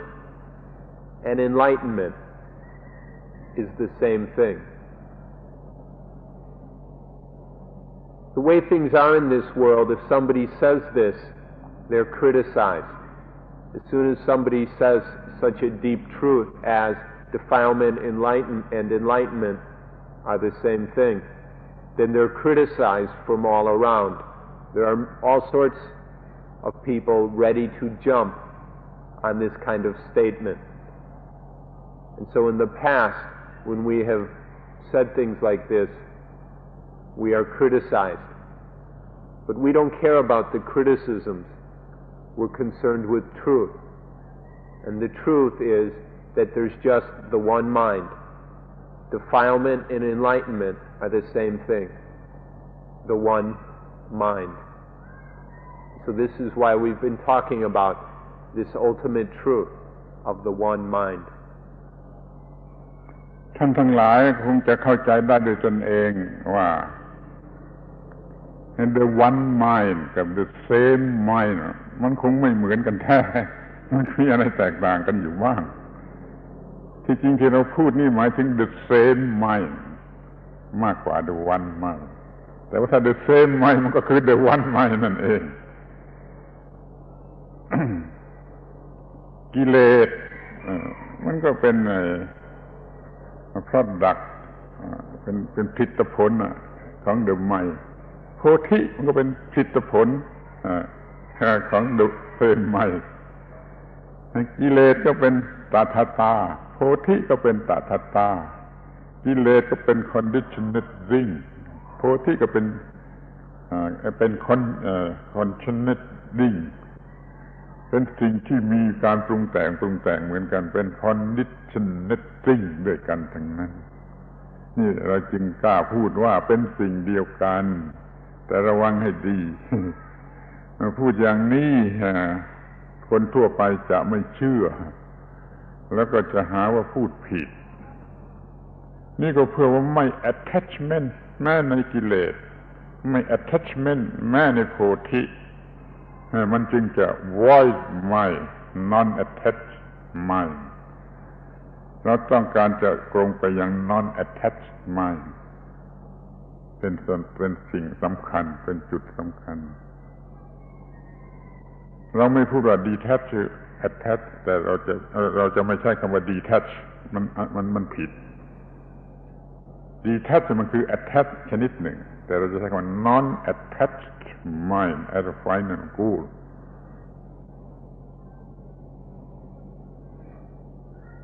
You may understand that the words the one mind and the words the same mind are somewhat different. But really the same mind is just that one mind. So what we're talking about here is the one mind. When we say that defilement and enlightenment are the same thing, defilement is just a product of the mind, and enlightenment is just a product of that same mind. Defilement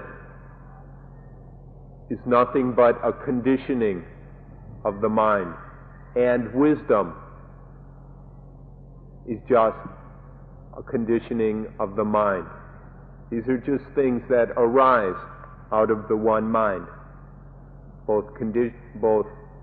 defilement and wisdom are just products of the one mind. They're just sankhara, conditioned things. Both defilement is a conditioned thing, and wisdom is a conditioned thing. And so we say they're the same thing, arising out of the one mind. And we have to be careful when we talk in this way, and you will as well. If you go and talk about this to somebody out on the street who doesn't have any understanding of the workings of the mind, they'll accuse you of speaking incorrectly, or they'll say you don't know what you're talking about, or they may even go so far as to say you're crazy. But what we're talking about here, what is being talked about, is the one mind, and the developing of the mind to a state of non-attachment. We're talking about such a refined state of non-attachment that there is no attachment to even defilement, nor is there any attachment to wisdom. There is no attachment whatsoever, and we call this the non-attached mind. Remember, we're not saying the detached mind, because detachment is just another kind of attachment. But non-attachment, the non-attached mind, this is the final goal of Buddhism. This is the most profound truth of the one mind, the non-attached mind, the mind that is not caught up in any concepts or feelings of I or mine. This is the ultimate truth of the one mind.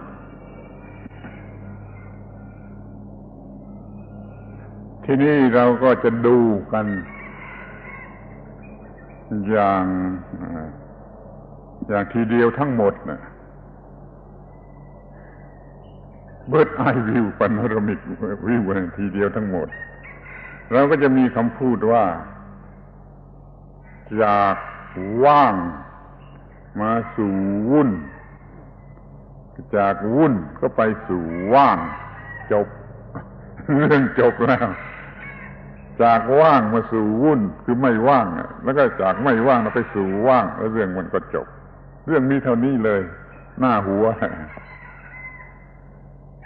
เราจะมองดูกันว่าสัตว์ที่อยู่ในขันธ์เอมบรอยหรือฟิตตัสอะไรก็ตามจิตมันไม่มี attachment เพราะมันคิดไม่ได้มันคิดไม่ได้มันก็มี attach ไม่ได้มันก็เป็นจิตว่างจิตของฟิตตัสหรือแม้แต่ว่าเด็กเกิดมาเดี๋ยวนี้เพิ่งเกิดมาเดี๋ยวนี้มันก็ยังว่างที่ตาหูจมูกลิ้นกายใจของมันปล่อยอารมณ์เข้ามาจิตนี้กลายเป็นจิตวุ่นคือไม่ว่างอย่างยิ่งไม่ว่างอย่างยิ่งจนเกิดมีตัวตนของตนI and meนี่ไม่ว่างอย่างยิ่งแล้วก็ลำบากด้วยความทุกข์อย่างยิ่งแล้วมันก็เกิดความรู้ว่านี่เป็นทุกข์มันก็ศึกษามันก็ปฏิบัติจนไม่วุ่นจนไม่ให้วุ่นไม่วุ่นแล้วมันก็กลับไปสู่ว่างแต่ว่าไอ้ว่างทีแรกกับว่างทีหลังนี่ต่างกันมากไอ้ว่างทีแรกนั่นน่ะมันยังวุ่นได้คือมันยังไม่มีวิชา ไม่มีปัญญาไม่มีความรู้ไม่มีโพธิมันจึงว่างชนิดที่วุ่นได้ที่เรามาศึกษาปฏิบัติธรรมวิปัสสนาอย่างที่กำลังศึกษาเนี่ยจะจัดการเสียใหม่กับจิตทำให้จิตมีความว่างอัลติเมทเด็ดขาดกลับวุ่นอีกไม่ได้ว่างทีแรกนั่นมันอยู่ในสภาพที่มันเปลี่ยนเป็นวุ่นได้แล้วมันก็ได้วุ่นแล้วก็ได้รับการศึกษาในชีวิตเองจนเปลี่ยนจนทำให้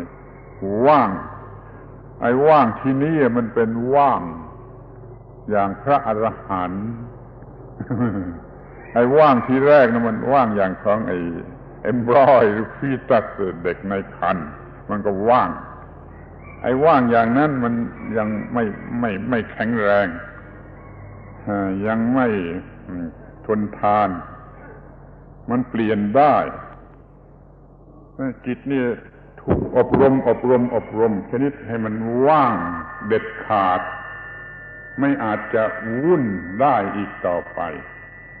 นี่เป็นความว่างที่แท้จริงแต่มันก็มีความหมายอย่างเดียวกันน่ะว่างคือไม่มี attachment ไม่มีความ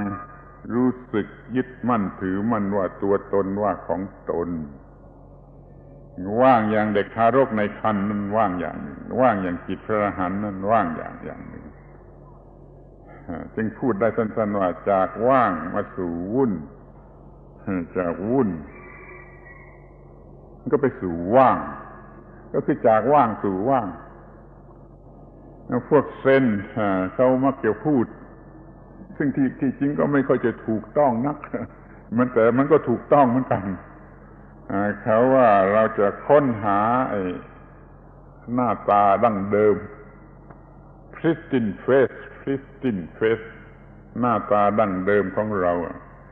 คือเมื่อยังเป็นทารกอยู่ในครรภ์หน้าตาดั้งเดิมของเราเดี๋ยวนี้เราเป็นหน้าตาใหม่มีกิเลสแล้วเราก็จะค้นให้พบหน้าตาดั้งเดิมของเราคือหน้าตาที่ไม่มีกิเลสก็คือว่างแต่ว่ามันก็ต่างกันมากไอ้ว่างทีหลังนี่มันกลับวุ่นไม่ได้อีกไอ้ว่างทีแรกมันยังวุ่นได้นั่นก็ให้เรามีภาวนามีสมาธิมีปัญญามีสมถะมีวิปัสสนา develop the mind training the mind จนจิตนี่ว่างชนิดที่วุ่นไม่ได้อีกต่อไปนี่คือผลของวิปัสสนาอันแท้จริงเขาจำเป็นคำสั้นๆว่าจากว่างสู่ว่างจากว่างมาสู่วุ่นจากวุ่นไปสู่ว่างเกิดมาจากว่างแล้วกลับไปสู่ว่างแต่ว่างเด็ดขาดไม่วุ่นอีกต่อไป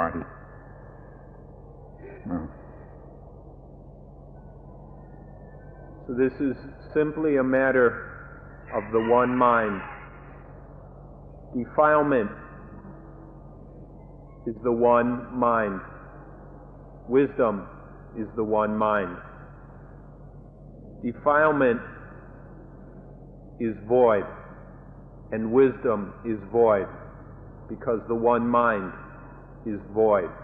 It is empty of any self or soul, empty of I and mind. Defilement is simply dathata, suchness, the state of being thus. Wisdom is simply dathata, suchness, the state of being such. The one mind is void, is dathata. We'd like to give you a bird's eye view of this entire process from the very beginning to the end. We'll take an overview of the whole thing so that you'll understand what it all involves. We can summarize this as saying, from void to busy, and from busy to void. In Thai, it's very nice. It's from Wang to Wun, and from Wun to Wang, from void to busy, and then from busy to void. The one mind, from void to busy, and then from busy to void. Remember the infant, remember the embryo in the mother's uterus, the fetus in the womb. The mind of that fetus is Wang, is void. In that mind there are no thoughts or feelings of I or mine. This is the void. But then through the functioning of the sensory apparatus, then there is conditioned defilement. Defilement conditions attachment. And then there is dukkha. So the one mind goes from the state of void to the state of dukkha, of the mind that is busy, agitated, confused. This is Wun, the mind that is busy and complicated and stirred up. The one mind goes from void to busy. But this state of busyness is dukkha. And then the mind begins to learn and grow in poti, in enlightenment wisdom. And this poti develops further and further. And so the one mind moves from the state of busyness, of busy, to the development of wisdom, moves to the state of void. And so we've got this process from void to busy, from busy to void. Or the one mind goes from void to void. Now be careful about these two kinds of void. In the Zen tradition, they talk about discovering the original face. Discovering the original face is talking about that void mind before the starting of all the conditioning. This is true, but in a way it's not completely true. Because if we talk about discovering the original face, that voidness of the original face of the mind before all the conditioning and dukkha and attachment started, that void is not the same as the final void. This first kind of void, the mind of an infant, that void is a void that can be conditioned. It's the void that can turn into busyness. That's one kind of void. But this other void is a void that is void forever. It is a voidness that is always empty of I and mine. It can no longer, this voidness will never get caught up in the conditioning, and no dukkha will befall the mind that has realized this final void. So we go from one kind of void, the void of the infant's mind, or the fetus's mind, to the void of the enlightened being. Both kinds of void are absent and empty of any thoughts or feelings of I and mine. But the first kind of void can get caught up in the conditioning and caught up in attachment in dukkha. But the latter kind of void, the final void of the enlightened being, of the enlightened citta, is the kind of void that will never be conditioned again,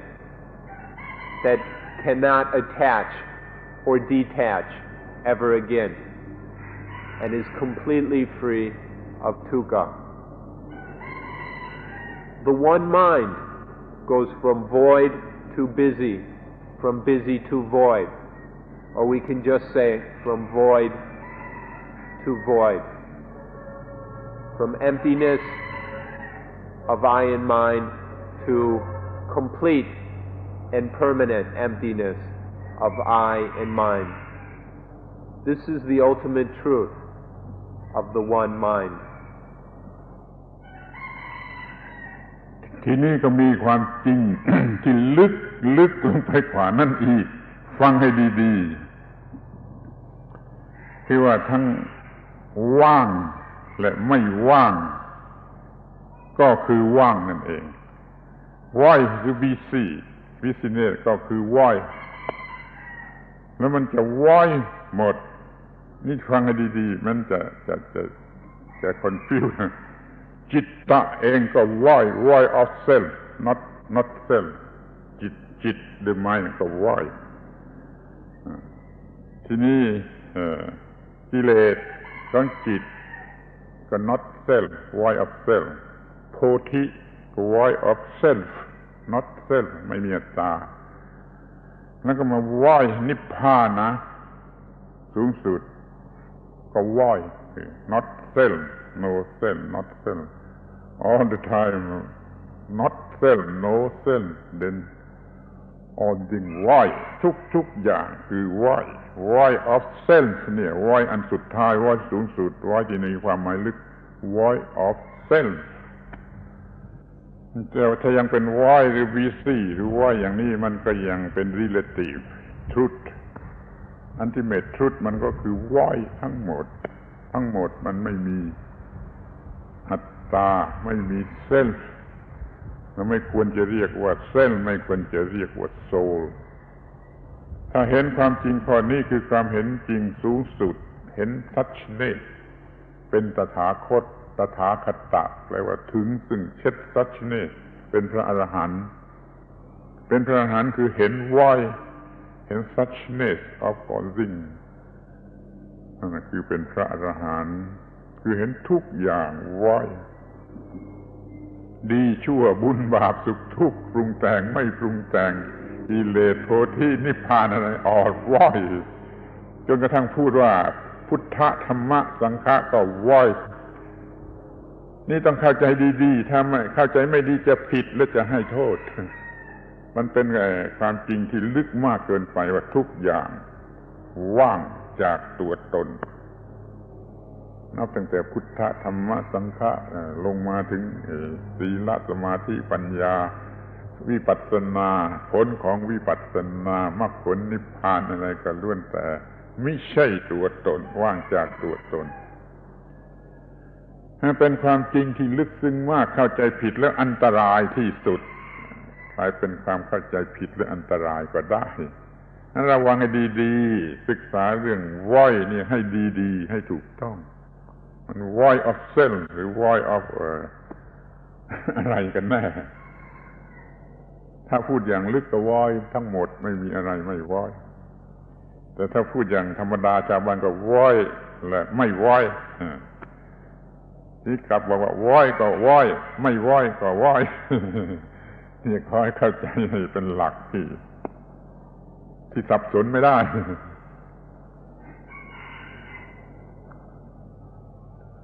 So from void to busy, from busy to void, or we can just say from void to void. To get from void to void involves a training of the one mind. The one mind must be trained and developed. We described this training yesterday through samadhi, concentration, and panya, wisdom. the mind is developed from void to void. Or we can use the words samatha, tranquility, and vipassana, insight, which mean basically the same thing as concentration and wisdom. Through tranquility and insight, the mind is trained. The mind is developed from void to void. We talked about this quite a bit yesterday. Now I'd like to, what we've just said is a deep truth, but we're going to hit you with something even more profound than that. There is something to talk about from void to busy, and from busy to void, is still speaking what is relative truth. So listen very, very carefully. Give the following words your undivided attention so that you do not confuse them. Don't make a mess of this very profound truth,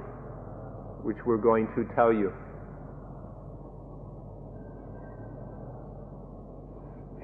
When we say void and busy, or void and not void, people generally see these as opposites. We want to tell you that void and not void are void. Void and not void are void. This first voidness is void, and not void is void. Void is empty of any I or mine, any self or soul. And what we call not void or busy is also empty of any I or mine. There is nothing in that busyness that you can call a self or a soul. Void is void, and not void is void. Void and not void are void. This is a very profound truth. This is ultimate truth. This is as deep as you can go. Void is void, and not void is void. In all these things we've been talking about today, the infant's mind is empty of any I or mine, any self or soul. There's nothing in there that can be called a self or a soul. And as the feelings arise and the defilements, these defilements are all void. The one mind is void, whether it is void or busy. Sometimes we say the one mind is void, sometimes we say it is busy. But in the deepest reality, it is always void. There is never anything about the one mind which is a self or a soul. The defilements are void. Attachment is void. Even this attaching to things as I and mind is empty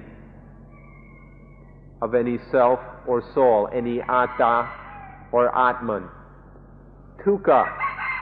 suffering, unsatisfactoriness is void. Wisdom is void. And the void is void. The voidness of the fetus and the voidness of the enlightened being are void, are empty of I and mind. There is nothing in there that is a self, a soul, an atta, or an atman. The one mind is void. It's always void. There is nothing but the void mind. This is the ultimate truth. Everything that we talk about in Buddhism is void. When we talk about the Buddha, the Dhamma, and the Sangha,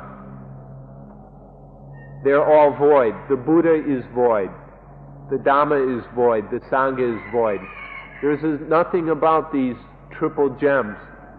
which are self or soul. When we talk about samadhi, concentration, it is void. Wisdom is void. Tranquility is void. Insight is void. Morality is void. All this training of the one mind, this development of the one mind is void. The one mind is essentially void. Whether it is void or busy, it is void. I hope you've been listening carefully and that you don't confuse this. Because if you confuse this point and don't understand it properly, you can cause yourself problems. So understand what you are being told in the correct way, and then you will be able to use this knowledge to realize voidness. The mind, when a mind realizes this essential voidness of everything, we say that that is Tathagata. The being who is known as the Buddha referred to himself as the Tathagata, which means one who has entered into the void, one who has attained or realized the void. The one mind can be Tathagata, can realize the void, the utter emptiness of self or soul. This is the state of being such. This is the state of being thus. The void is thus. It is this state of being just that. This is Tathata, and Tathagata is the mind that has realized the Tathata of the void. Please understand this. Everything from defilement through wisdom, from void to busy, and from busy to void, all of it is purely void.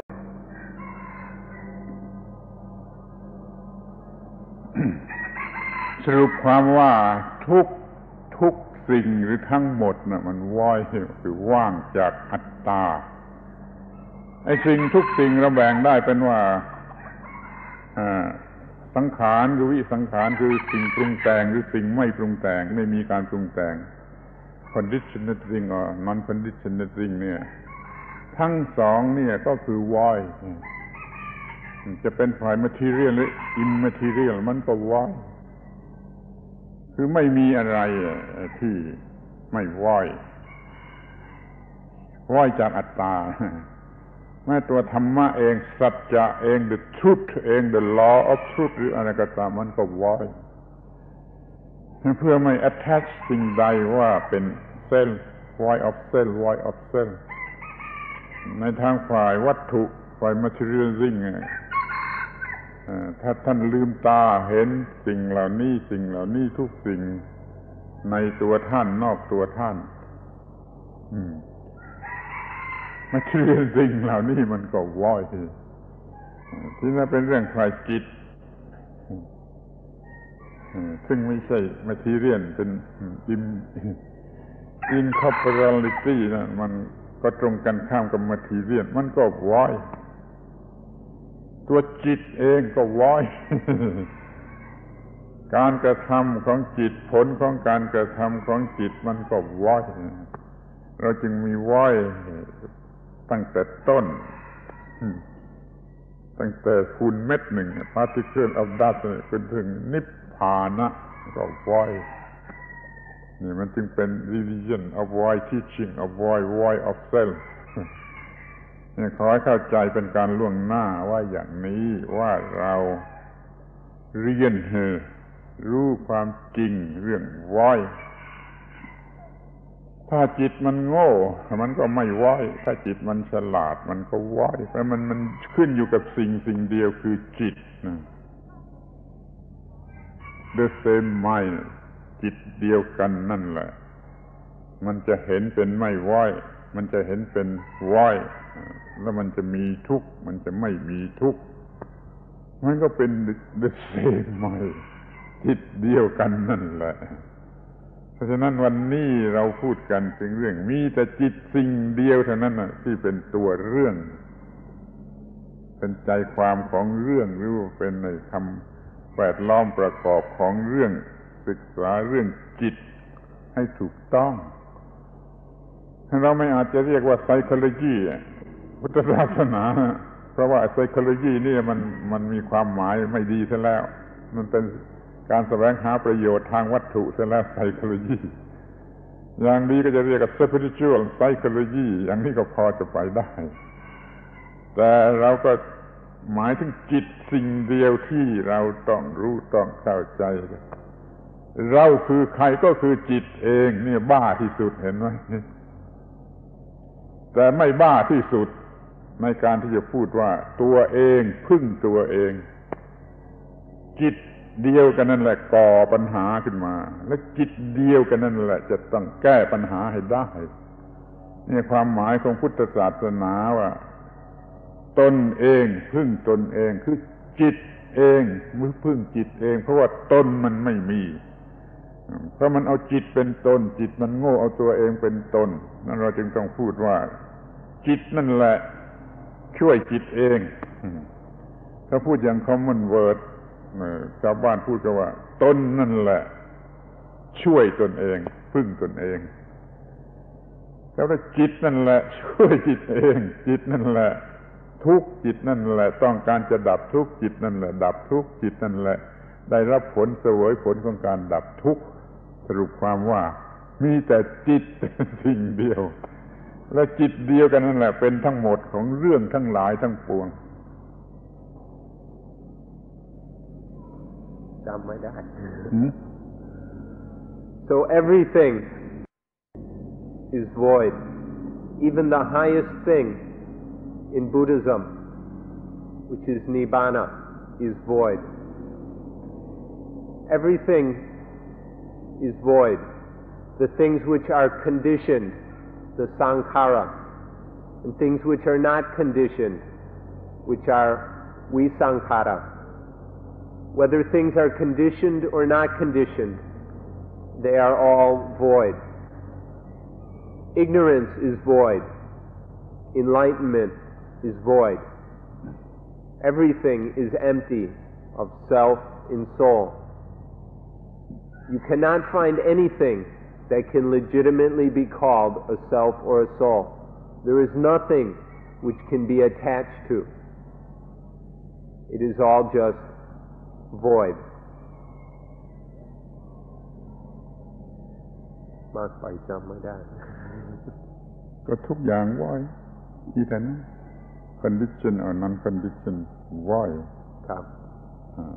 มีแต่เรื่องของจิตสิ่งเดียวไม่มีเรื่องของคนอื่นแม้เราจะพูดว่าตนมันหมายถึงจิตครับตนหมายถึงจิตไม่มีตนที่แท้จริงSo it's all void. It's all a matter of this one mind, the same mind. The same mind gets caught up in defilement. The same mind realizes voidness. That mind is essentially void, is always void. That defilement is void and that enlightenment is void. So we talk about we must do this, we must do that. We must do this practice, we must realize the void. But really talking like this is still stupid. It's still talking about we and I, and is still caught up in attachment. To speak properly, we have to say that we is the one mind. We is that same mind. It is the mind which must be trained. The mind must train itself. The mind must develop. The mind must realize voidness. It is that mind that is stupid, that is foolish, that is caught up in ignorance and attaches and brings down dukkha upon it. It is the same mind which develops and trains and realizes voidness. realizes Nibbana. It's the same mind, and it all is all essentially void. So sometimes we may use the word we to help for people who have never heard this kind of talk. But to use the word we is still to not understand. It is best to say the one mind, the same mind, trains and realizes voidness. Because that same mind is void, always. It is eternally void. Even the illusion of not void, the illusion of attachment, all of that is still void. The one mind is always void. And so we have to be careful about saying we. But those of you who have heard this saying, self is the refuge of self, may wonder, is this true? It is true. Self is the refuge of self. This means that the one mind must depend upon the one mind. The one mind cannot go and depend on anything else. The one mind must depend on the one mind. It is the one mind that gets caught up in attachment in dukkha. It is the one mind that begins to understand that dukkha, understand the cause of dukkha, the end of dukkha, and the way of living to realize the end of dukkha, to realize the void. It's the same mind, and that same mind must find its refuge in the same mind. There is no other refuge. So to say the self is the refuge of self, that self is void. Both selves are void. It's just a way of talking. There is no reality of any self or soul or I or mine, because it is merely just the one mind. The one mind takes refuge in the one mind. ที่นี่ก็จะเพื่อประกันความฟั่นเฟือปนกันจุ้งเราก็มาแยกดูว่ามันมีความหมายอย่างไรบ้างถ้าเรายังจะพูดว่าตัวตนตัวฉันหรือเราอยู่เราก็จะต้องแยกออกไปว่าเป็นตัวตนตามความรู้สึกของเราคือกิเลสตัวตนตามความรู้สึกของเราที่ยังโง่อยู่มันก็มีตัวตนชนิดหนึ่งตามที่เรามีกันอยู่ว่าตัวตนของเราเช่นเด็กมันเตะเก้าอี้นั่นคือตัวตนตามที่เป็นจริงคืออะไรคือมันไม่มีตัวตนมันแต่เพราะดักของจิตโง่ก็โปรดิวเซอร์ตัวตนขึ้นมานี่ตัวตนตามที่เป็นจริงนะมันไม่มีมันเป็นเพียงกิจผลของจิตโง่ทีนี้ตัวตนที่สามเราจะมีตัวตนชนิดไหนจึงจะดับทุกข์ของเราได้เรามีตัวตนที่ถูกต้องความเข้าใจในตัวตนที่ถูกต้องเป็นตัวตนที่ใช้ดับทุกข์ได้แก่ตนเองเป็นสามอย่างตัวตนตามที่เรารู้สึกอยู่ด้วยจิตโง่และตัวตนตามที่มันเป็นจริงๆของอัลติเมททรูธคือมันไม่ใช่มีตัวตนแต่มันคิดว่ามีตัวตนแล้วมันก็ตัวตนชนิดไหนเข้าใจถูกต้องแล้วมันจะดับทุกข์ได้จะช่วยตนเองได้discriminate ให้มันเป็นสามอย่างแล้วเลือกเอาที่มันจะดับทุกข์ได้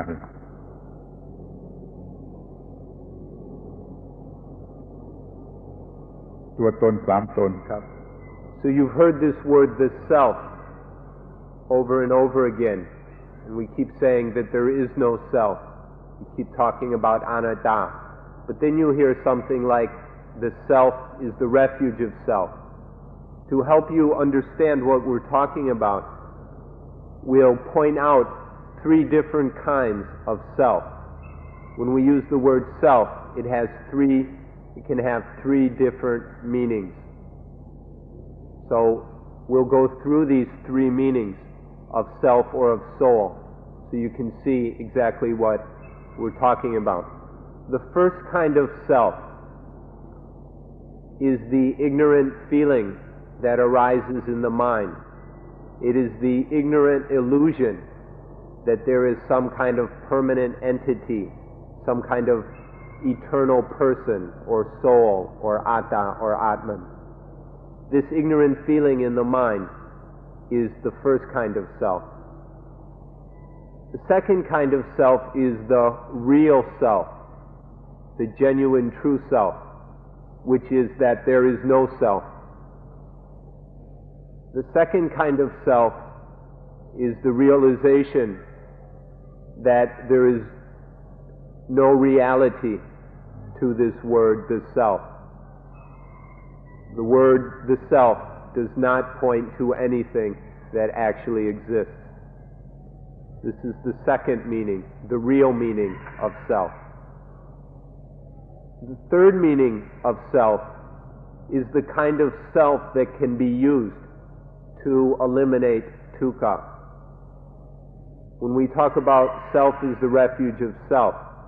we're talking about this third kind of self which can be used, which can train and develop along the path of poti, along the path of enlightenment wisdom. This is the kind of self that can be used and trained for the elimination of dukkha, for the elimination of the self, for the realization of the fundamental reality of voidness. So these are the three kinds of self. We mention them so that you can separate them and distinguish between them, so that you will not be confused. The first self is that of the illusion within the mind. The second is the reality that there is no such thing as a self or soul, atta or atman. The third self is that self which can be developed and trained to realize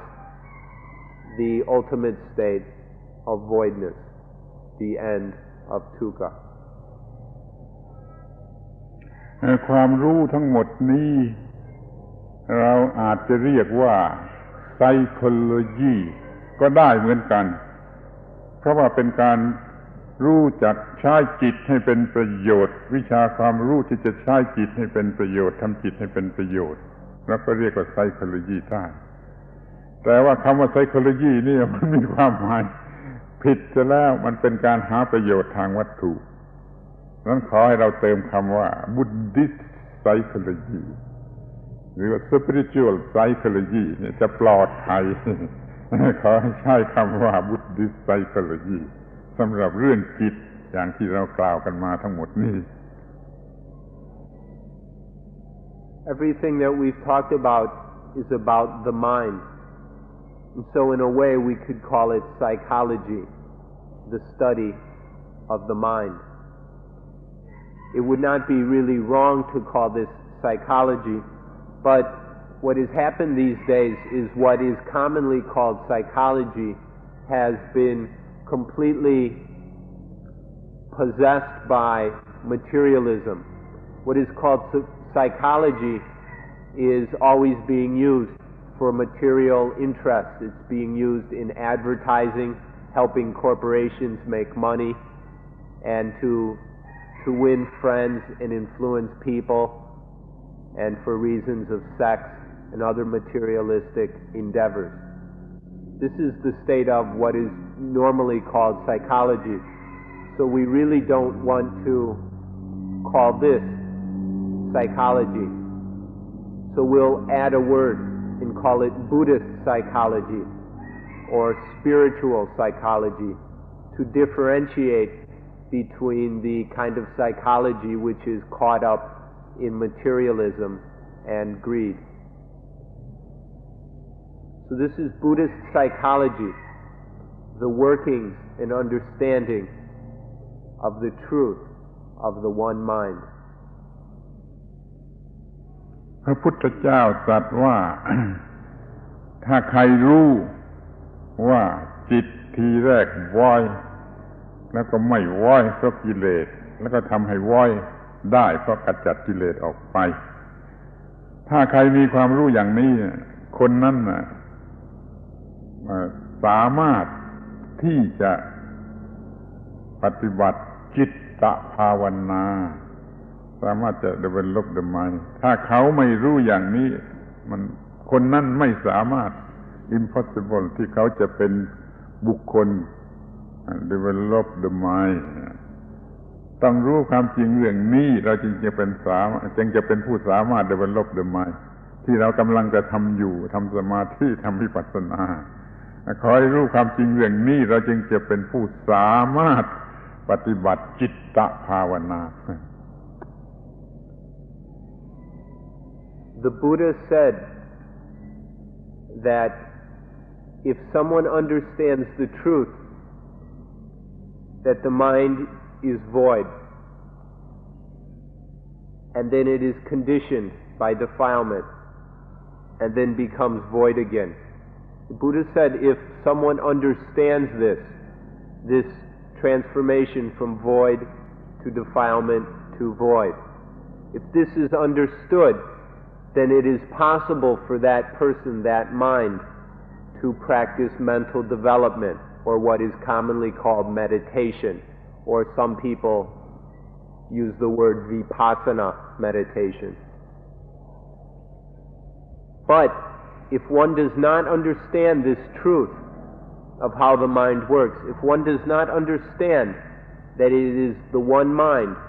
that changes from void to defilement to void, if this is not understood, there can be no mental development, there can be no citta bhavana. That means it is impossible to meditate. If you do not grasp this truth, then what you are doing is not meditation. To meditate, one must understand this transformation of the mind. The mind is originally void. It becomes defiled. The defilement passes away, and there is once again the state of void. We hope that you can understand this so that you will be able to meditate properly, so that the citta, the mind, will be developed correctly. ในที่สุด ก็สรุปความได้ว่าถ้าจะถามว่าใครคือใครแล้วก็ตอบว่าคือจิตดวงเดียวกัน ใครคือใครกี่อย่างกี่ชนิดก็สุดแท้ในความรู้สึกของเราคือจิตดวงเดียวกันเราจะได้มุ่งไปที่จิตจะพัฒนาจิตจะทำจิตให้มีความรู้ถูกต้องแล้วก็จัดการกับทุกอย่างคือมายึดมั่นถือมั่นสิ่งใดแล้วก็จัดการกับทุกอย่างได้โดยไม่ต้องมีความทุกข์นี่ประโยชน์ของการรู้ว่าใครคือใคร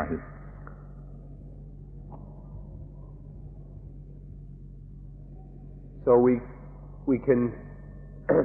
summarize this all by, if you're asked the question, who is who? You can answer, it's just the same mind. It's all the same mind. Who is who? It's all the same mind. All these different functions and activities and shapes and colors of mind is all the same mind. The same mind can be developed and trained so that it stops attaching, it becomes free of attachment, and then that same mind is developed to the highest possible knowledge.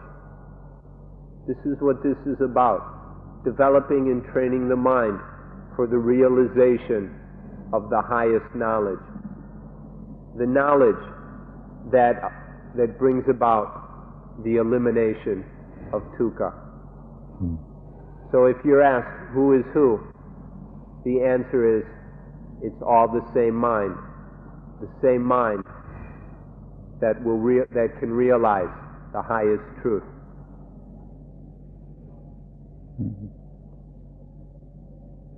ใครเป็นผู้ทุกข์หรือมีปัญหามากมายเกี่ยวกับความทุกข์ว่าเลย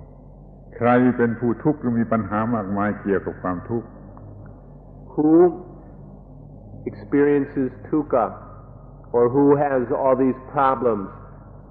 of dukkha? ใครต้องการจะดับทุกข์ Who wants or needs to extinguish dukkha? ใครศึกษาพุทธศาสนาเพื่อจะดับทุกข์ Who studies Buddhism in order to extinguish dukkha? ใครกำลังปฏิบัติธรรมะอยู่ Who is practicing Dhamma? ใครดับทุกข์ได้ Who is able to extinguish dukkha? ใครได้รับรสของความดับทุกข์หรือนิพพาน Who experiences the taste of extinguishing dukkha, that is nibbana? มันคือจิตดวงเดียวกันที่สามารถจะเปลี่ยนจะ change จะ alter ได้ทุกอย่างคือจิตดวงเดียวกัน The answer to all these questions is it's all the same mind which can change in all these different forms. ทีนี้ความน่าอัศจรรย์อย่างยิ่งไม่มีอะไรน่าอัศจรรย์ยิ่งไปกว่านี้คือความน่าอัศจรรย์ของจิตในการที่มันรู้จักตัวมันเองและรู้จักปัญหาของตัวมันเองได้ความน่าอัศจรรย์ที่สุด So the most marvelous and amazing and fantastic thing in the entire universe is this marvelous and fantastic ability of the mind to know itself, to know its problems, and to want to overcome those problems. This one ability, this fact of the mind, is the most marvelous thing in the entire universe. เมื่อมันน่าอัศจรรย์ในการที่มันควบคุมตัวมันเองมันทำการช่วยตัวมันเองโดยตัวมันเองในการที่จะปฏิบัตินี่ก็น่าอัศจรรย์ที่สุด And even further, it's most marvelous that this mind is able to control itself. This mind can master itself and train itself. It can develop itself and practice the Dhamma. This is incredibly marvelous that this mind is able to control itself, train itself, and develop itself. ในการที่เปลี่ยนตัวเองเปลี่ยนจิตเองจากจิตที่มีทุกข์เป็นจิตที่ไม่มีทุกข์เลยน่าอัศจรรย์อย่างยิ่ง And an even higher level of marvelousness is that this mind is able to transform itself from a mind that has dukkha to a mind that is free of dukkha. มันเปลี่ยนชีวิตเก่าที่เป็นทุกข์ให้เป็นชีวิตใหม่ที่ไม่มีความทุกข์เลย It changes from an old life that is burdened by dukkha to a new life that has no dukkha at all. นี่คือความน่าอัศจรรย์อย่างยิ่งของสิ่งที่เรียกว่าจิตแล้วก็เป็นจิตดวงเดียวกันตลอดเวลา This is the supreme marvelousness of the thing we call the citta. And it's always, continually, the same mind. แต่คนพวกอื่นเขาสอนว่ามีหลายจิตมีตั้งร้อยจิตคือว่ามีจิตหลายร้อยดวงหลายร้อยอันนี้เราไม่พูดอย่างนั้นเราพูดว่าจิตดวงเดียวกันที่เปลี่ยนไปได้อย่างมากมายเช่นนั้น In some other places they teach that there are many, many different minds. They have long lists and numbers attached to these lists of all the different minds. But we don't talk like that. We don't say that there are many different minds. We say that there is just one mind, the same mind. It's all the same mind. นี่คือความลับที่สุดความจริงที่สุด ของสิ่งที่เรียกว่าจิตดวงเดียวขอยุติการบรรยาย So this is the ultimate secret of the thing that is called the single mind, the one mind. And we'll end today's talk with this secret.